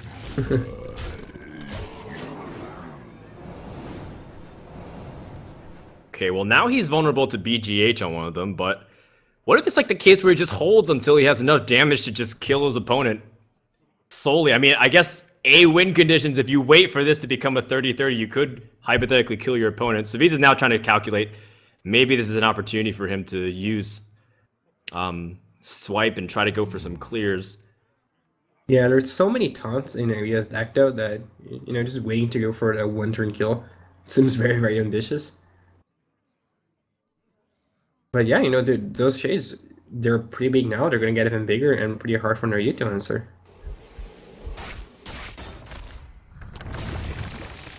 All right. And I think now he's setting up for a potential massive Savage Roar. Let's see, next turn it'll be 15 damage between the two shades. And if you Savage Roar, that's 21. So if you get past, that's 21 damage waiting on the other end. Whatever taunters are going to be there. So there's just a lot of craziness coming out here. So he's just like realizing this is his primary win condition, and he's going to hold on to it. Yeah, he's definitely a man. I can't believe this is happening here. Yeah, I have to admit, he's showing a lot more patience than I would with those shades. I don't think I have it in me to not attack with a 7/7 and a 6/6. Alright, well, Nyria does have a lot of taunts, though. And, Savitz isn't playing with the most life. So he has to kind of keep this in mind in the next couple of turns that it's very realistic possibility he might die if he's not careful. Which would be just such a tragedy because of how long these Shades of Next Ram is. They're just basically giants now. Yeah, they're molten giants. Yeah, also interesting that Naria chose to go for the face instead of, trying to reduce some of the Savage Roar value. All right, well, Savage Roar is coming out. Wait, is this enough damage? I don't know. I don't think so. Or is it? I forgot to count here. No, it's not. It's like 20 damage. Okay. Still cool, though.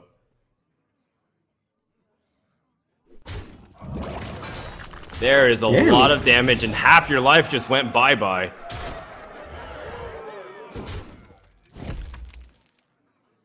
And Savitz also stops at 15 health, so he knows his opponent has the remote possibility there is a combo.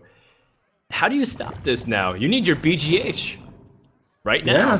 Yeah. This is pretty tough to stop, Those shades did not, one of them got a little smaller, but... Ooh, does double swipe do anything? Not really. Unfortunately not. It still only removes one shade. No, he can silence the other shade. Oh, you're right, he has Keeper of the Growth. Yeah, that's probably his best play.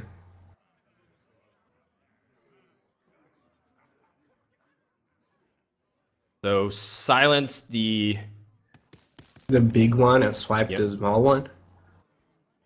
Yep. Silence the 7/7 and swipe the 8/3, so that way it lines up. But then your opponent still has 6 damage I think on he board. dies. Yeah, 6 damage on board, and he's gonna be in trouble. He has 8 right. damage on board because he doesn't kill all the ooze tokens. No, he would have a 2/2 shade in addition to that. You're right. So that would actually be lethal with swipe and hero power mode. I believe this. I mean, the fact that Savitz still has This is swipe lethal though now. is really bad because now he can push through for more damage. And I Yeah, no, think that's lethal, yeah. Yeah, right here. Wow. What a crazy ending to this entire secret. Like, the fact that the shades end up being so powerful that Naria was powerless against it. I forgot the 1 damage on swipe ends up giving him the exact 12 damage. So, game 1 goes to Savitz, despite the fact that this is one of the more favored decks against a Druid. Yeah, it's a super interesting game. I think a lot of people would have played this game a lot of different ways because there were many turns where you could attack with the shade, and you never know if it's right or not. There's not a scientific approach you can take. You just have to think, okay, this is the moment I have to start attacking. And he chose one that really paid off. I wonder how this game would have gone if he had just attacked earlier. Would he win? Would he lose? Pretty curious. I wish we could do that. Right, there's a lot And now of he has to factors to face. consider, but I mean, it worked out for him. He missed there's a moment where I knew he missed an opportunity for 7 damage, right? Because his opponent didn't do anything, and he played like a Thanos, and then he could have actually attacked, or was it 5 damage? I can't remember. But either It way, was he was 7, trying to yeah. make sure he wouldn't open himself up to removal. Yeah, but now he has another, hard task ahead of him. Hemlock also one of those deck's bad matchups. It is, again, but it's Savage Roar decks can also kill Handlock too. It's all about whether or not you have cards like Molten Giant and ways to taunt them up. Very similar to the way Handlock fights against Zoo. It's just really one side actually up until a certain point where the taunters just blow the proportions completely the opposite direction. So it's a very flip-floppy matchup where like one person's really dominant until another person's just super dominant. yeah, for sure. It really, there's definitely one turn in which the matchup swings dramatically in favor of the Handlock. And if that turn never comes, or if it comes too late, then the Druid deck could still force him out. That's true. Not to mention that you do have ways to actually answer Shaded Next Rammus early game with cards like Hellfire. Let's go into game 2 and see if Neria can turn this around, win game 2, and kind of look past of what we just witnessed, because that was brutality, honestly, with the Shaded Next Rammus.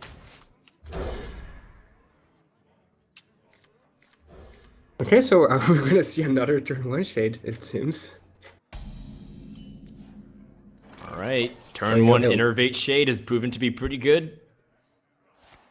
And his curve seems to be working out really nicely. He even has the Keeper of the Grove for the inevitable Twilight Drake, if that ends up applying. Yeah, and he drew the 3-drop that makes his decision a lot easier. Now he still has a play for next turn. No, he has the Spider anyway. Yeah, he didn't need to. So prefers not to use his coin. And again, doesn't attack. So, any bets on how big this Shade's gonna get before he attacks? Well, the 3 and 4 health stage is playing with Soulfire in mind, and then 5+ is, I mean, I don't know. It's just making sure that from that point on, you can't really do anything at 5 health. So I think you just attack at 5 health or 5. You would have lost the bet. It's interesting that he held at 3 but not at 4, I guess. Yeah, I'm not sure why. There's nothing that deals 3 damage that doesn't deal 4. That could be played before turn 4. I mean, obviously Hellfire deals 3 damage, but he didn't have the chance to play that. Also, it does beg the question of how much do you push in for damage? I like you ignore this pushing giant? for damage most of the time, yeah. Do you ignore the giant and go for and like open yourself up to Shadow Flame? My shield. Oh, you mean right now?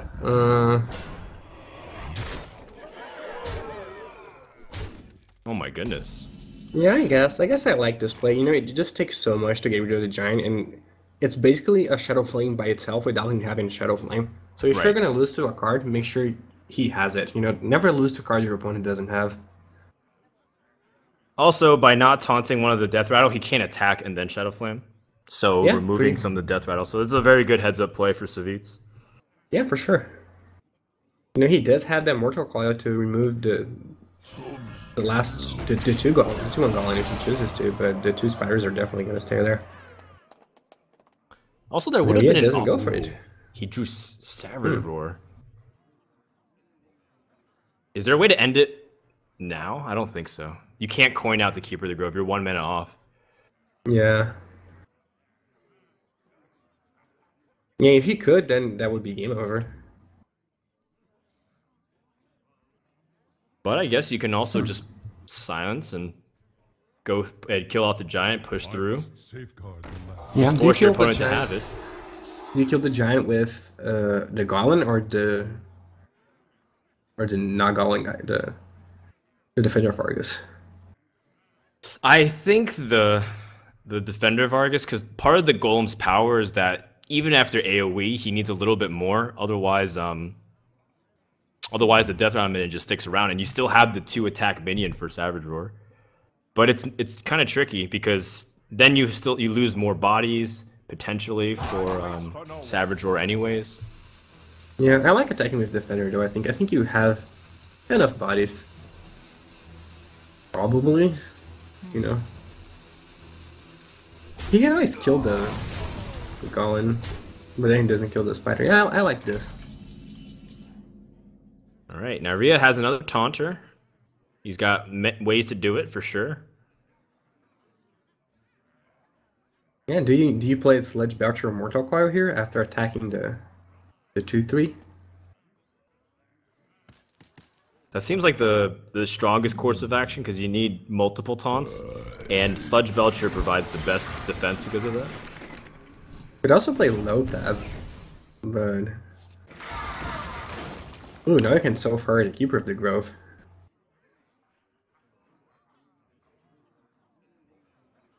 Lothab is really interesting, because if you so far this 2/4, then he can't kill you with Druid the Claw.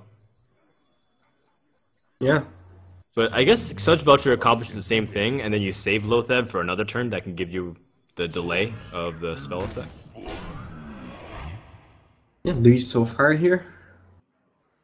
There's nothing you'd be terrified to lose. At least not at the moment. Yeah. Unless he has second keeper Savage Roar with coin.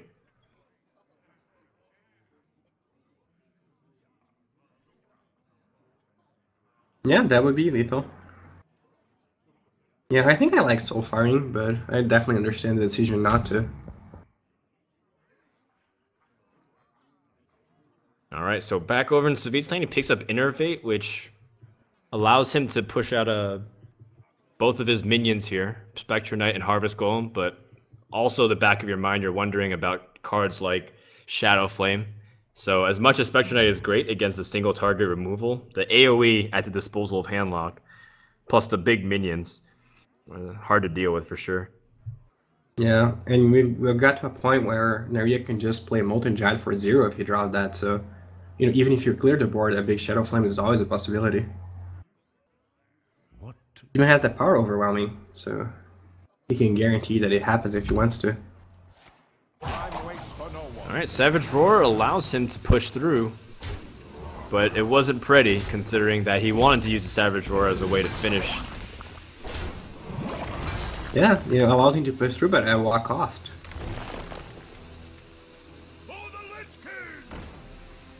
I guess the good news is that he didn't lose any minions on the board, so he still has an opportunity to top deck Savage Roar. But oh man, Naria picks up Molten Giant. That was exactly what he needed. Yeah, I don't think he's sacrificing a Molten Giant though. Yeah, you don't have to, I think, if you probably Power prefer to- Overwhelming and Shadow Flame. Yeah, I think that's what he wants to do. You silence, and then Power Overwhelming Shadow Flame. It should be okay. Well, the silence here is basically healing him for 7. Because you... Oh yeah, okay. I was gonna think maybe you could just attack the spider with the 3/3, but first to keep the 3/3, which makes sense. Yeah. And it's pretty good. So Savitz ends up having to just play his hand, but it's not really that great. And in fact, quite the opposite happens, where after Naria plays Defender of Argus on like this Twilight Drake and the Mountain Giant or the Molten Giant, going to be quite insane with how much power that he has on the backswing, because he's got Leroy and Soulfire to rally this. He's even got Barthes here to heal up too. This is really starting to look up. Yeah, I don't see a good way for Savitz to win this game here. If, you know, even if Naria just plays Lothab, and he's gonna play Defender of Argus, but... So many possibilities. Alright, well, Savitz realized he's probably lost this game, so he's like, alright, I'm gonna go get a snack, I'll be right back. You got this, bro. And he's peacing out. I mean, the outcome is kind of expected here, because the Molten Giant with Taunters, like, the Taunter is what Savitz was hoping he didn't have.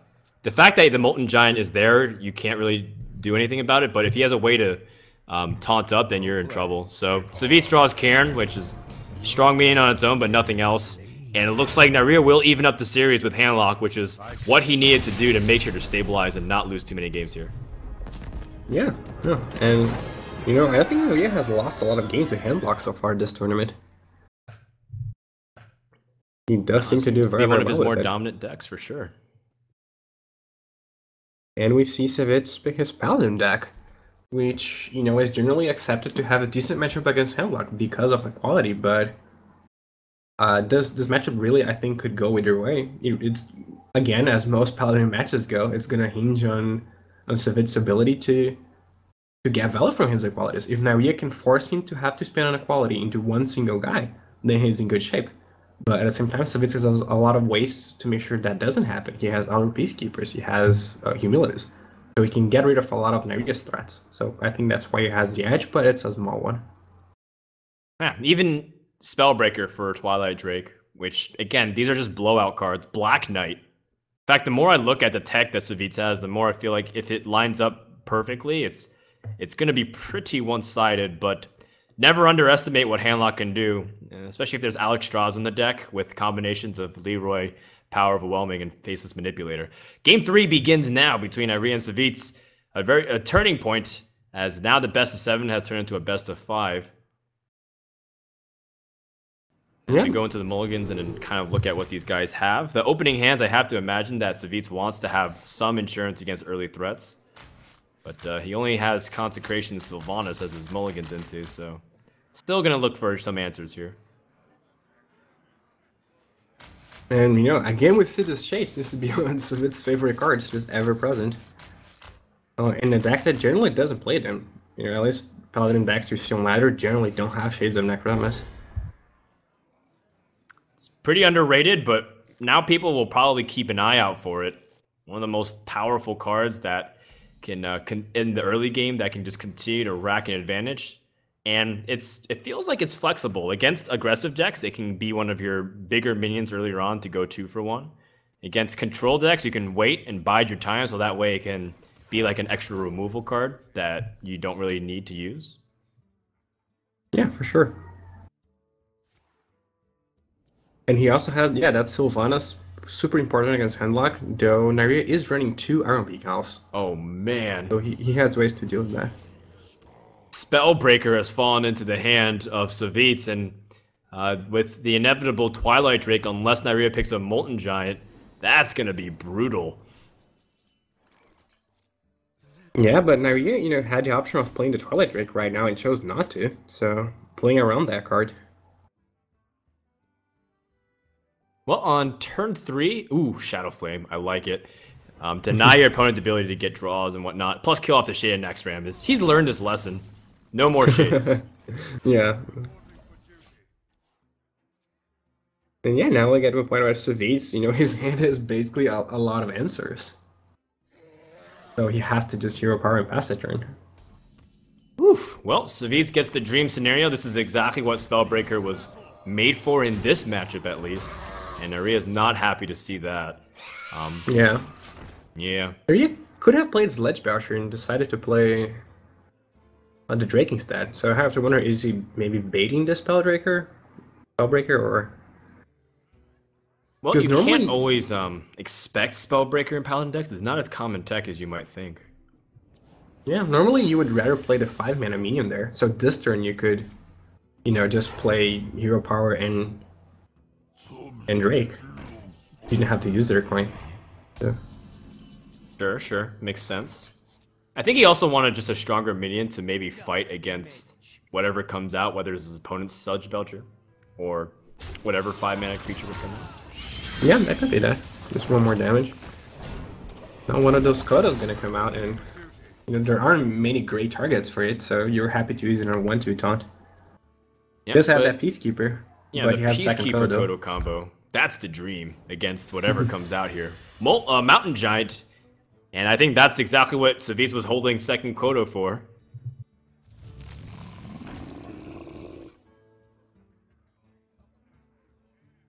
Yeah, and it's going to work very well for him. know, his opponent's hand is pretty stacked with a lot of threats and a lot of answers, but so is his.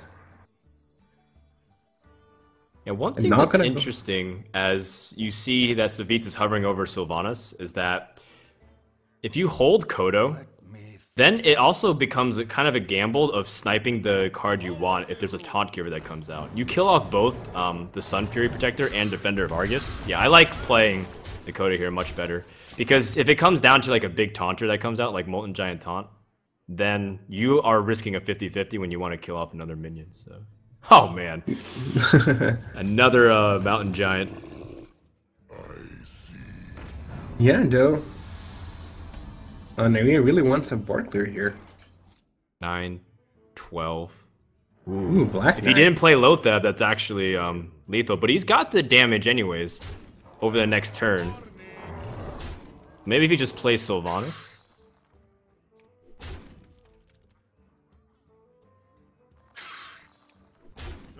Yeah, I mean, Sylvanas does play around Shadow Flame. Sure. There's no way for Naria to get rid of both his creatures. He can't attack the Sylvanas first, because that was still his other guy.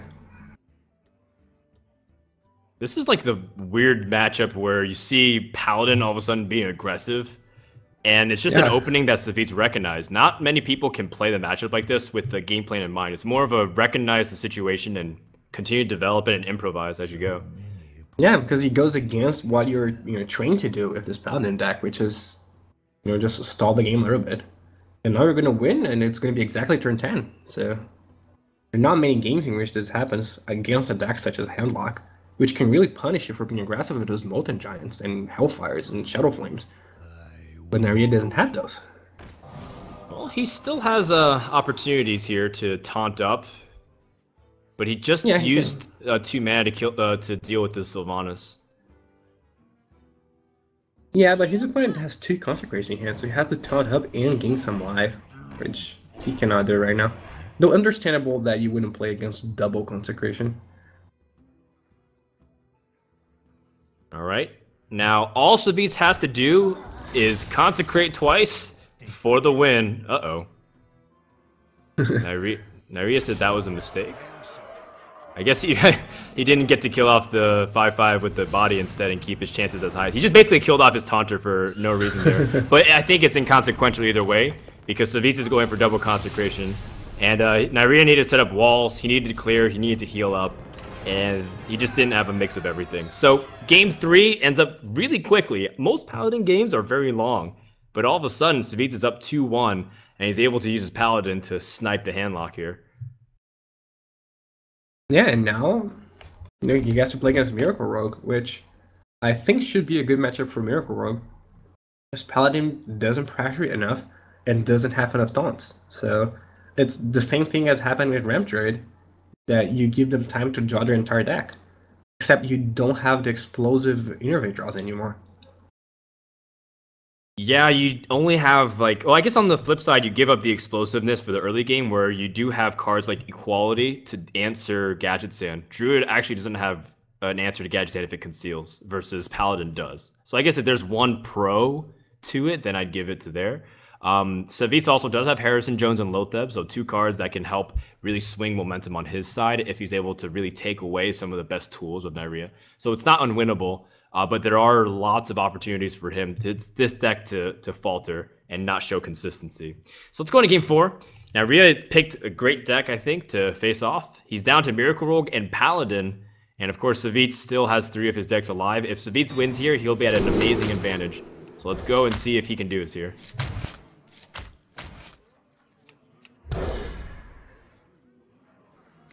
Yeah, I'm not interested. And Miracle Rogue, one of the matchups where Equality is the probably its worst. It's still good. Oh, that face when 003 comes out and you realize 2 preparations and a Fan of Knives are in your hand. Yeah, Equality is still good at getting rid of a concealed gadget, but you can still very easily lose with a bunch of Equalities in your hand. But at least he has insurance against Gadget Sand Conceal, which Naria will be happy to oblige in. But for now, it seems like he's got nothing else to do other than simply just weapon up and pass. Ooh, Naria attacking for the face here, so knows he's gonna play Phantom Knives at some point. No, and doesn't mind trading damage. Let the pain. No, knows he's the aggressor in this matchup. This Yep, is gonna this- put yeah a stop to his Phantom Knives plan though. Ooh, never mind. Wow. There you go. Works out okay. Yeah. All part of the plan. Yeah, the Naria does have 2 preparations already, so even if his action here gets killed, he'll probably have gotten a lot of value off of it already.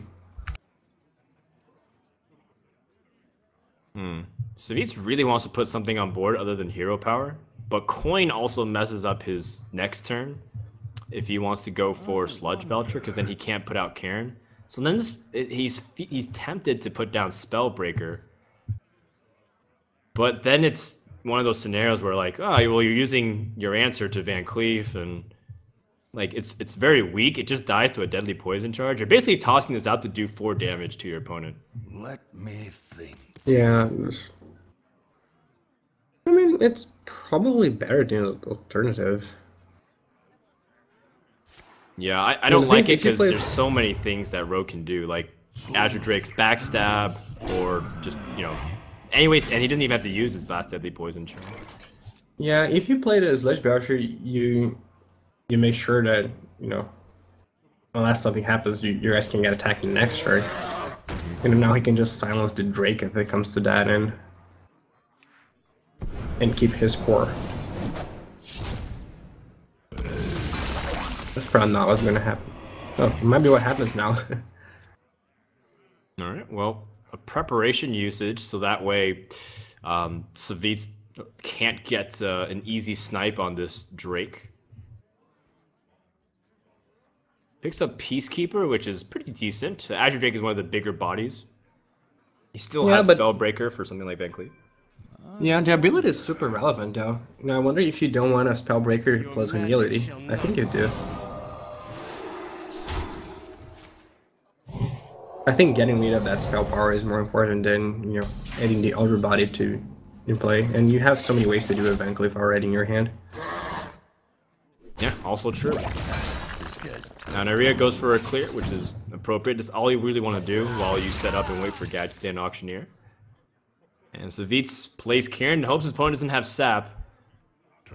But if I know Naria, he probably will get it off the top here, because he's been getting the proper responses every single time. Oh my Well. god! Yeah, there you go. Well, there you go. And now he can start shoving for damage with Cold Blood. Even put out Van Cleef. Now that'll force the beast to go for a quality consecration play, most likely. Or maybe a quality pyromancer. Yeah, but I feel like the previous board already did that. He wouldn't risk just replaying Karen and passing the turn and taking 8 more damage. So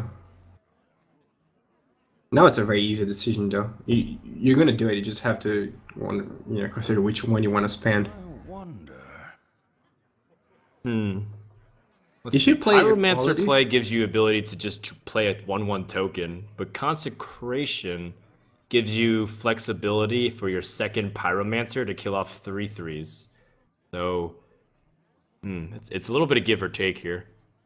Yeah, I think I like the token because the weapon is deadly poisoned. So Naria is not gonna want to attack the token. Yeah, that's a good point. If that dagger was a normal dagger, then token wouldn't accomplish much, but Alright, well, Naria needs Gadget Sand badly here. yeah, but even if he does draw a Gadget Sand, he only has a preparation. Also true.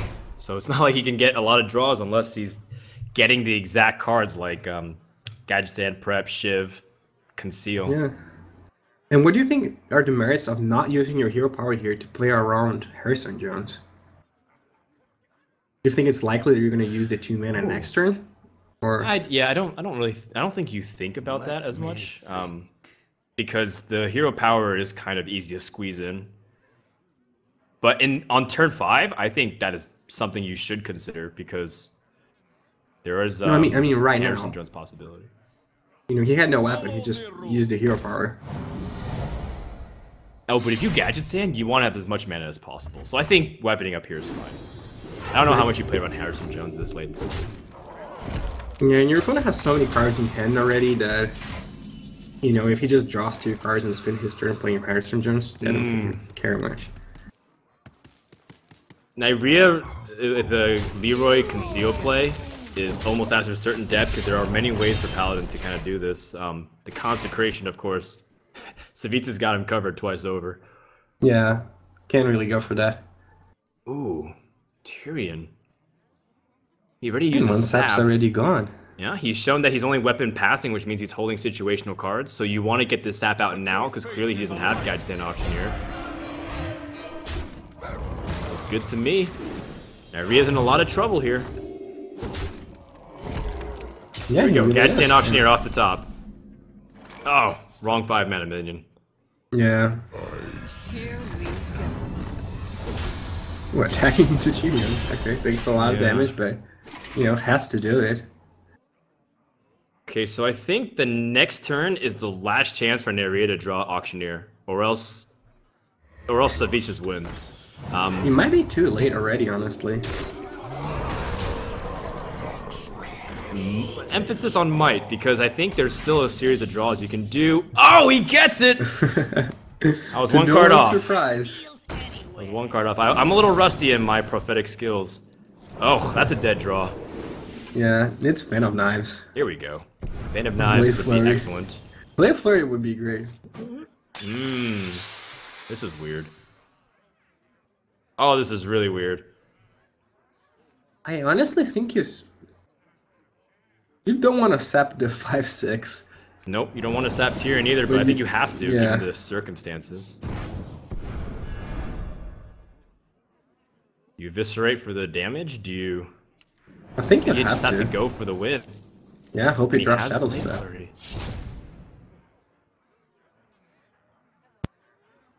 But now he knows his opponent is going to play a Tyrion next turn, and he's out of saps.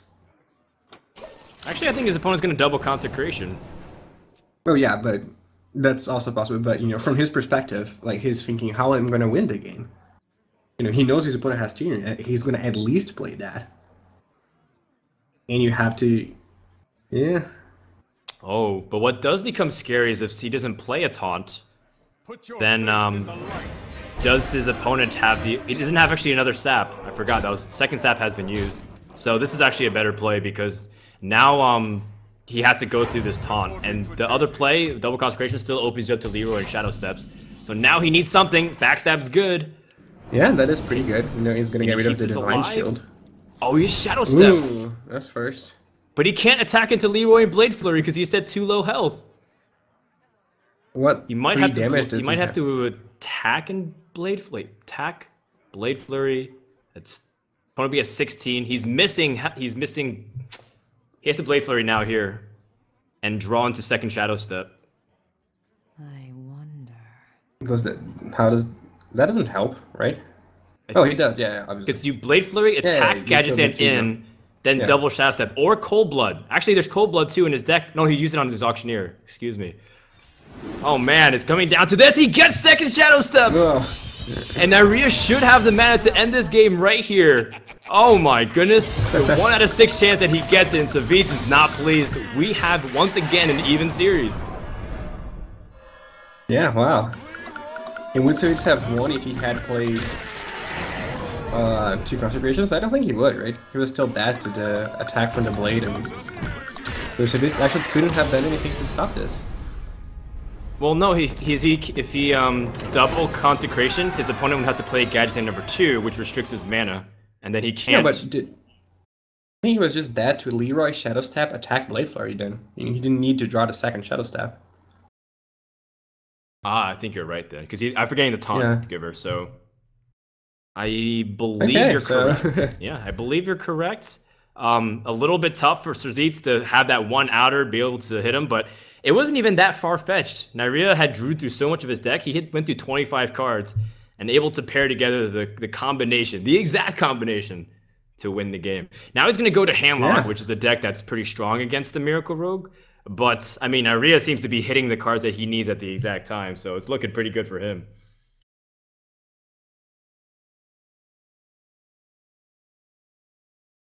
Yeah, no, it is generally good for the Miracle Row. Sorry, for the Hemlock here, because again, you only have 2 saps and they have a lot of taunt guys.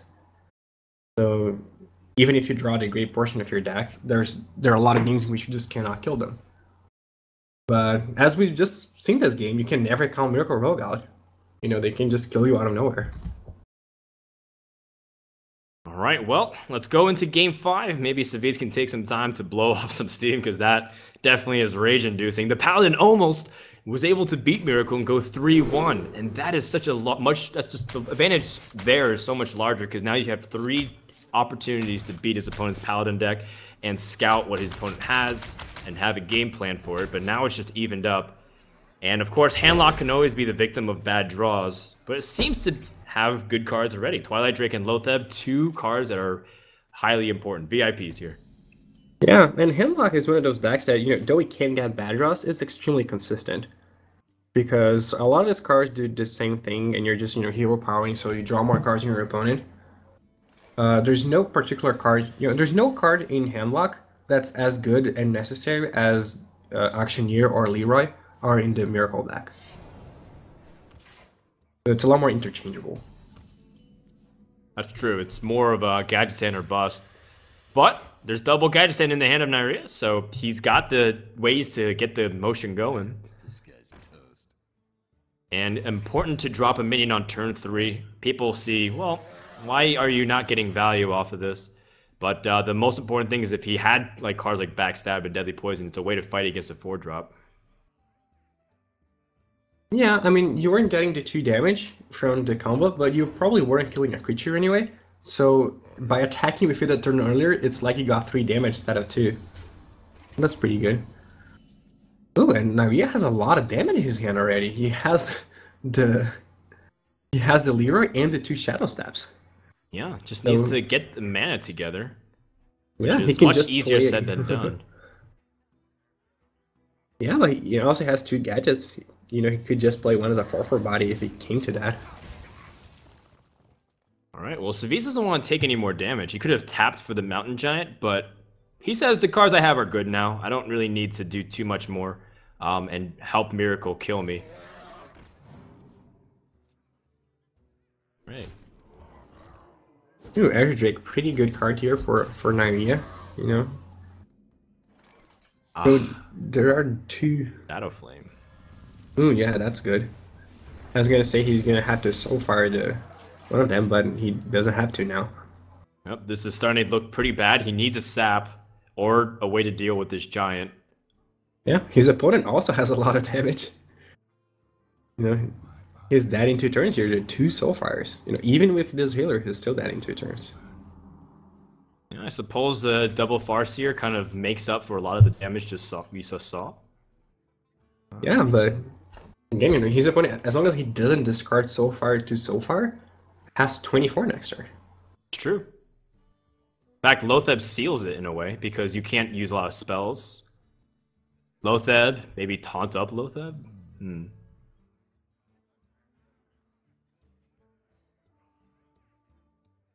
Yeah, Lotheb doesn't prevent Sap, which is, you know, the card he's most afraid of right now. Not afraid of, but it's the card that would stop him winning immediately.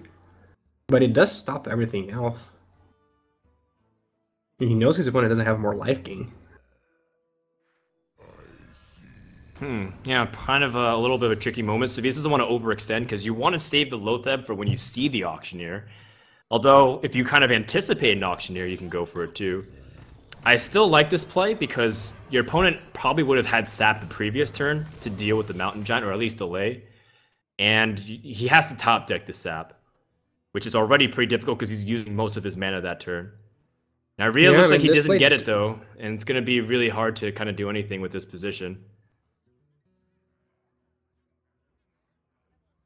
Yeah, I don't see a good way out for him. I got the best deals anywhere. Soulfire, of course, discarding the other Soulfire. And there's really nothing that Nyria can do. He just thinks he's lost. Savitz going to tap for the opportunity to maybe kill. right.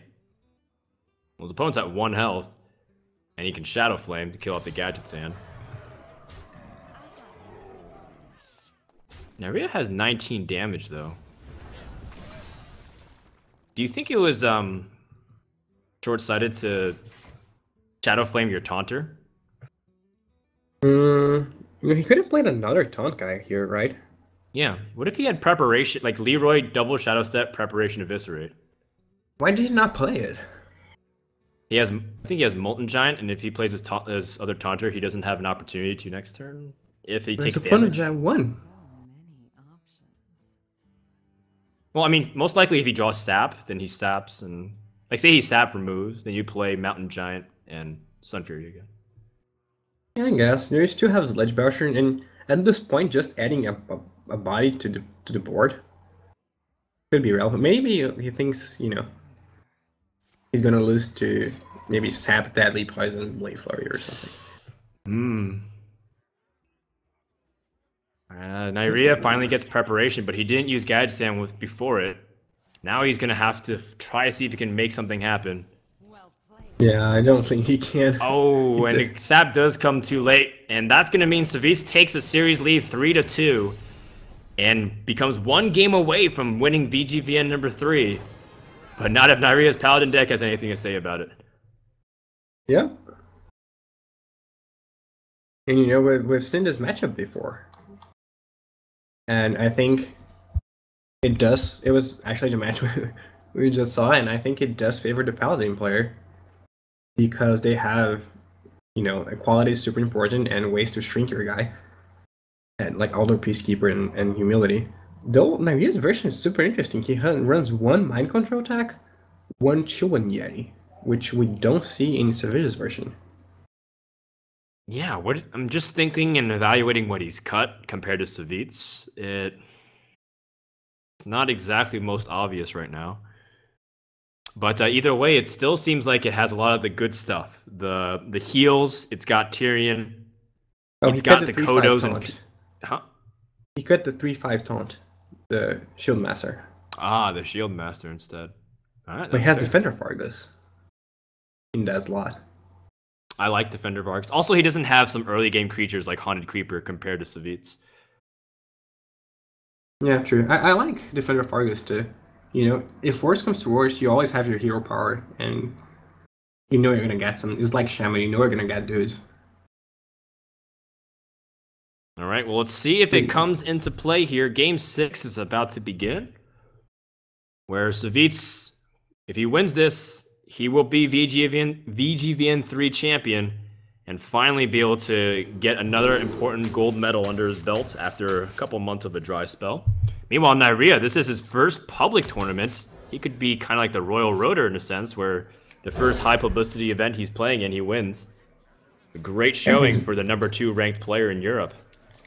Yeah, it's definitely a great showing. And again, he's been part of some of the most exciting matches we've had this weekend. So even if he loses here, this is still a pretty nice tournament for him. He got the chance to show the world how good he actually is. All right, well, Savitz's hand looking kind of mediocre, but at least he has a way to use Mortal Coil the following turn, because most likely a Reinforce is coming out. Paladin's not known for powerful turn 2 plays. Yeah, or 3 or 4. Unless they coin out Shaitan or Naxxramas. Yeah, oh, no, he's not playing that. That is true, too. That is the difference. Yeah, super passive game here, as one would generally expect with those 2 decks. Well, Savitz doesn't really have anything to play on turn 4, so he's just going to tap and play Ancient Watcher to prevent having the overdraw. And that's a good sign for Nyria, because he realizes, well, my opponent doesn't really have much to do, so hopefully I can start building the board a little bit. Yeah, building the board. Turn your 1-1 into a 1-2, and into a 2-2. But yeah. I mean, you do what you gotta do. We all gotta start somewhere. He does have a can for next turn, so that's gonna be better. Yeah, and no Owl for Savitz, but he can Faceless. Okay, draws Mountain Giant. So a couple of options for him here. Hmm. You just faceless here? I mean, it's good to have a minion that kind of survives any equality shenanigans your opponent plays. So I think I like faceless, Yeah, but at the it's the same time, same as what happened before. Oh, my apologies. Finish. there's so many good targets, in this match. It's not like you see something good and you have to faceless immediately because you might lose the opportunity to do so later. There's Tyrion, there's Giants, there's Sylvanas. So not spending it now is also very much okay. Yeah, you also do have a backup plan too, because Yeah. you have Molten Giant and another Taunter, and you've got two forms of AoE with Hellfire and Shadow Flame. So I think Saviz is still kind of comfortable using this Giant here, but most likely he's just gonna expect it to get removed somehow, whether it's Aldor Peacekeeper or some kind of a quality consecration combo. Yeah, and here we see that Savic had the opportunity to taunt his Giant and chose not to do it. Because two reasons. One, doesn't want to expose it to Black Knight. And two, he knows his opponent wants to kill their Giant anyway. So no reason to just taunt it and make him able to do so. Make him go through the 4-5 before that. Yeah, I can always get behind forcing your opponent to be able to pop. And now first equality has been used, so that's one thing nice for Savids, but Naria is starting to get a little bit more momentum on board. Interesting to note that silencing Karen actually heals him to 4-5. Yeah, very unfortunate for Savic here. So no matter how you attack him or go about it, you leave a 4-5 token on the field. Yeah, just to draw a card, It just plays a naked Defender of Argus as a way to threaten the 4-1. Yeah, I mean, he's got two, so he's feeling a little bit more liberal. I mean, Hellfire puts you at 13, and then Molten Giant will be 3. Yeah, you're gonna go to 9 though, because you're gonna get attacked, most likely. Yeah, you think Paladin will attack in? Yeah, I mean, we're at the point where, I think damage is more important than a couple points of mana. It wouldn't surprise me if Naria simply got rid of this Defender of Argus, and hero powered and then pass. Or I guess play another minion or something like that. Just like not pushing for damage, because that's kind of consistent with how he played it in the previous time. Although the good news is that he does have answers. Like he has Peacekeeper and he has Humility and Spellbreaker to push through.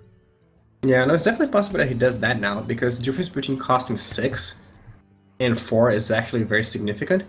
Whereas if his opponent had played Hellfire before, then the difference between costing 3 and 0 is not as big, I don't think. So I like his play here. It stops his... He probably knows his opponent has another Defender of Argus because he just threw one to the wall, basically. But that should mean he has another. Or at least he's not concerned about losing that one, so that's for a reason. Wow, some cool math to play both Molten Giants. Oh, he loses his Leroy. That's pretty devastating considering that he also had Faceless Manipulator. He is not happy about that. He would have been much more willing to oblige losing something like Ironbeak Owl. I'm not even sure he would. I mean, he would prefer not losing the Leroy, I guess, but I don't know how much he cares. I don't know how much he's gonna win this game by hitting his opponent for 12 with the combo. Or even 20 if he comes to that. It's much more likely that he wins this game by playing a Ragnaros than by Leroy in combo, I think. Though he does have that Shadow Flame, which does make Leroy a lot better. Leroy Shadow Flame is actually sometimes a better combo than Leroy Faceless Power Overwhelming. If he can silence his Giant here, make a copy, but he can't taunt it. I think he's in the back of his mind a little bit worried about his health count here. How do you go about this turn, PV? It's a pretty tough turn.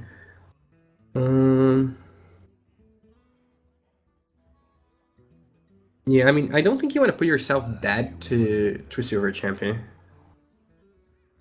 So I don't like the play of like you copying your, making your guy 8 again and copying it, because then you just lose to the weapon.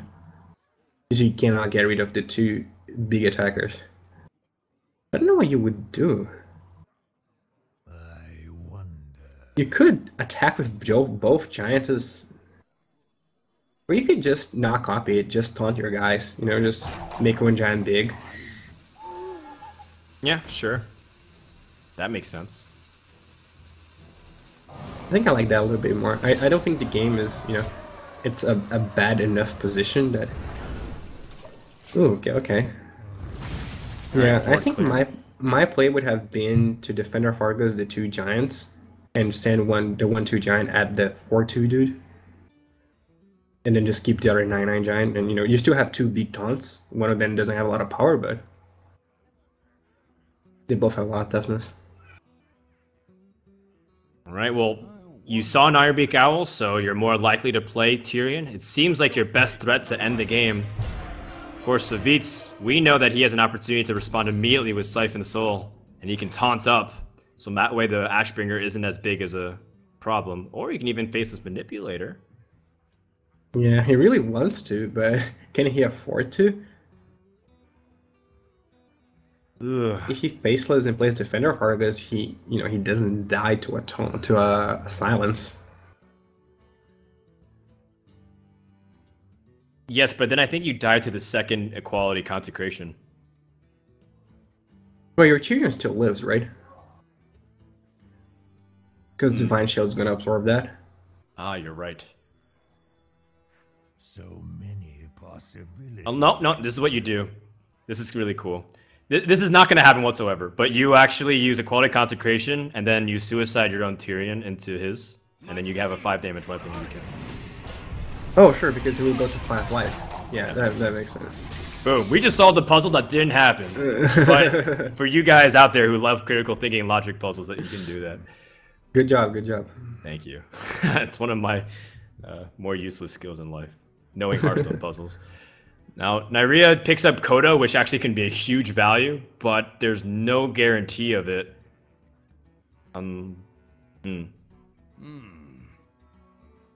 This is where I was always saying, like, something like the Kodo is great against single targets, but when there's a taunter introduced, it becomes really tricky because you're always leaving up to a small coin flip, unless I'm missing a way for him to make sure it's 100% guaranteed. I don't think so. But it's still, you know, not a horrible outcome to play a 3/5, and you would much rather get rid of the 2/9, obviously, but... Do you Yodo here? YOLO the Kodo! Oh man! This could be a big moment hitting the 2/9! Oh, it whiffs and Savitz goes a fist pump. He knew that was a huge moment that he needed to dodge.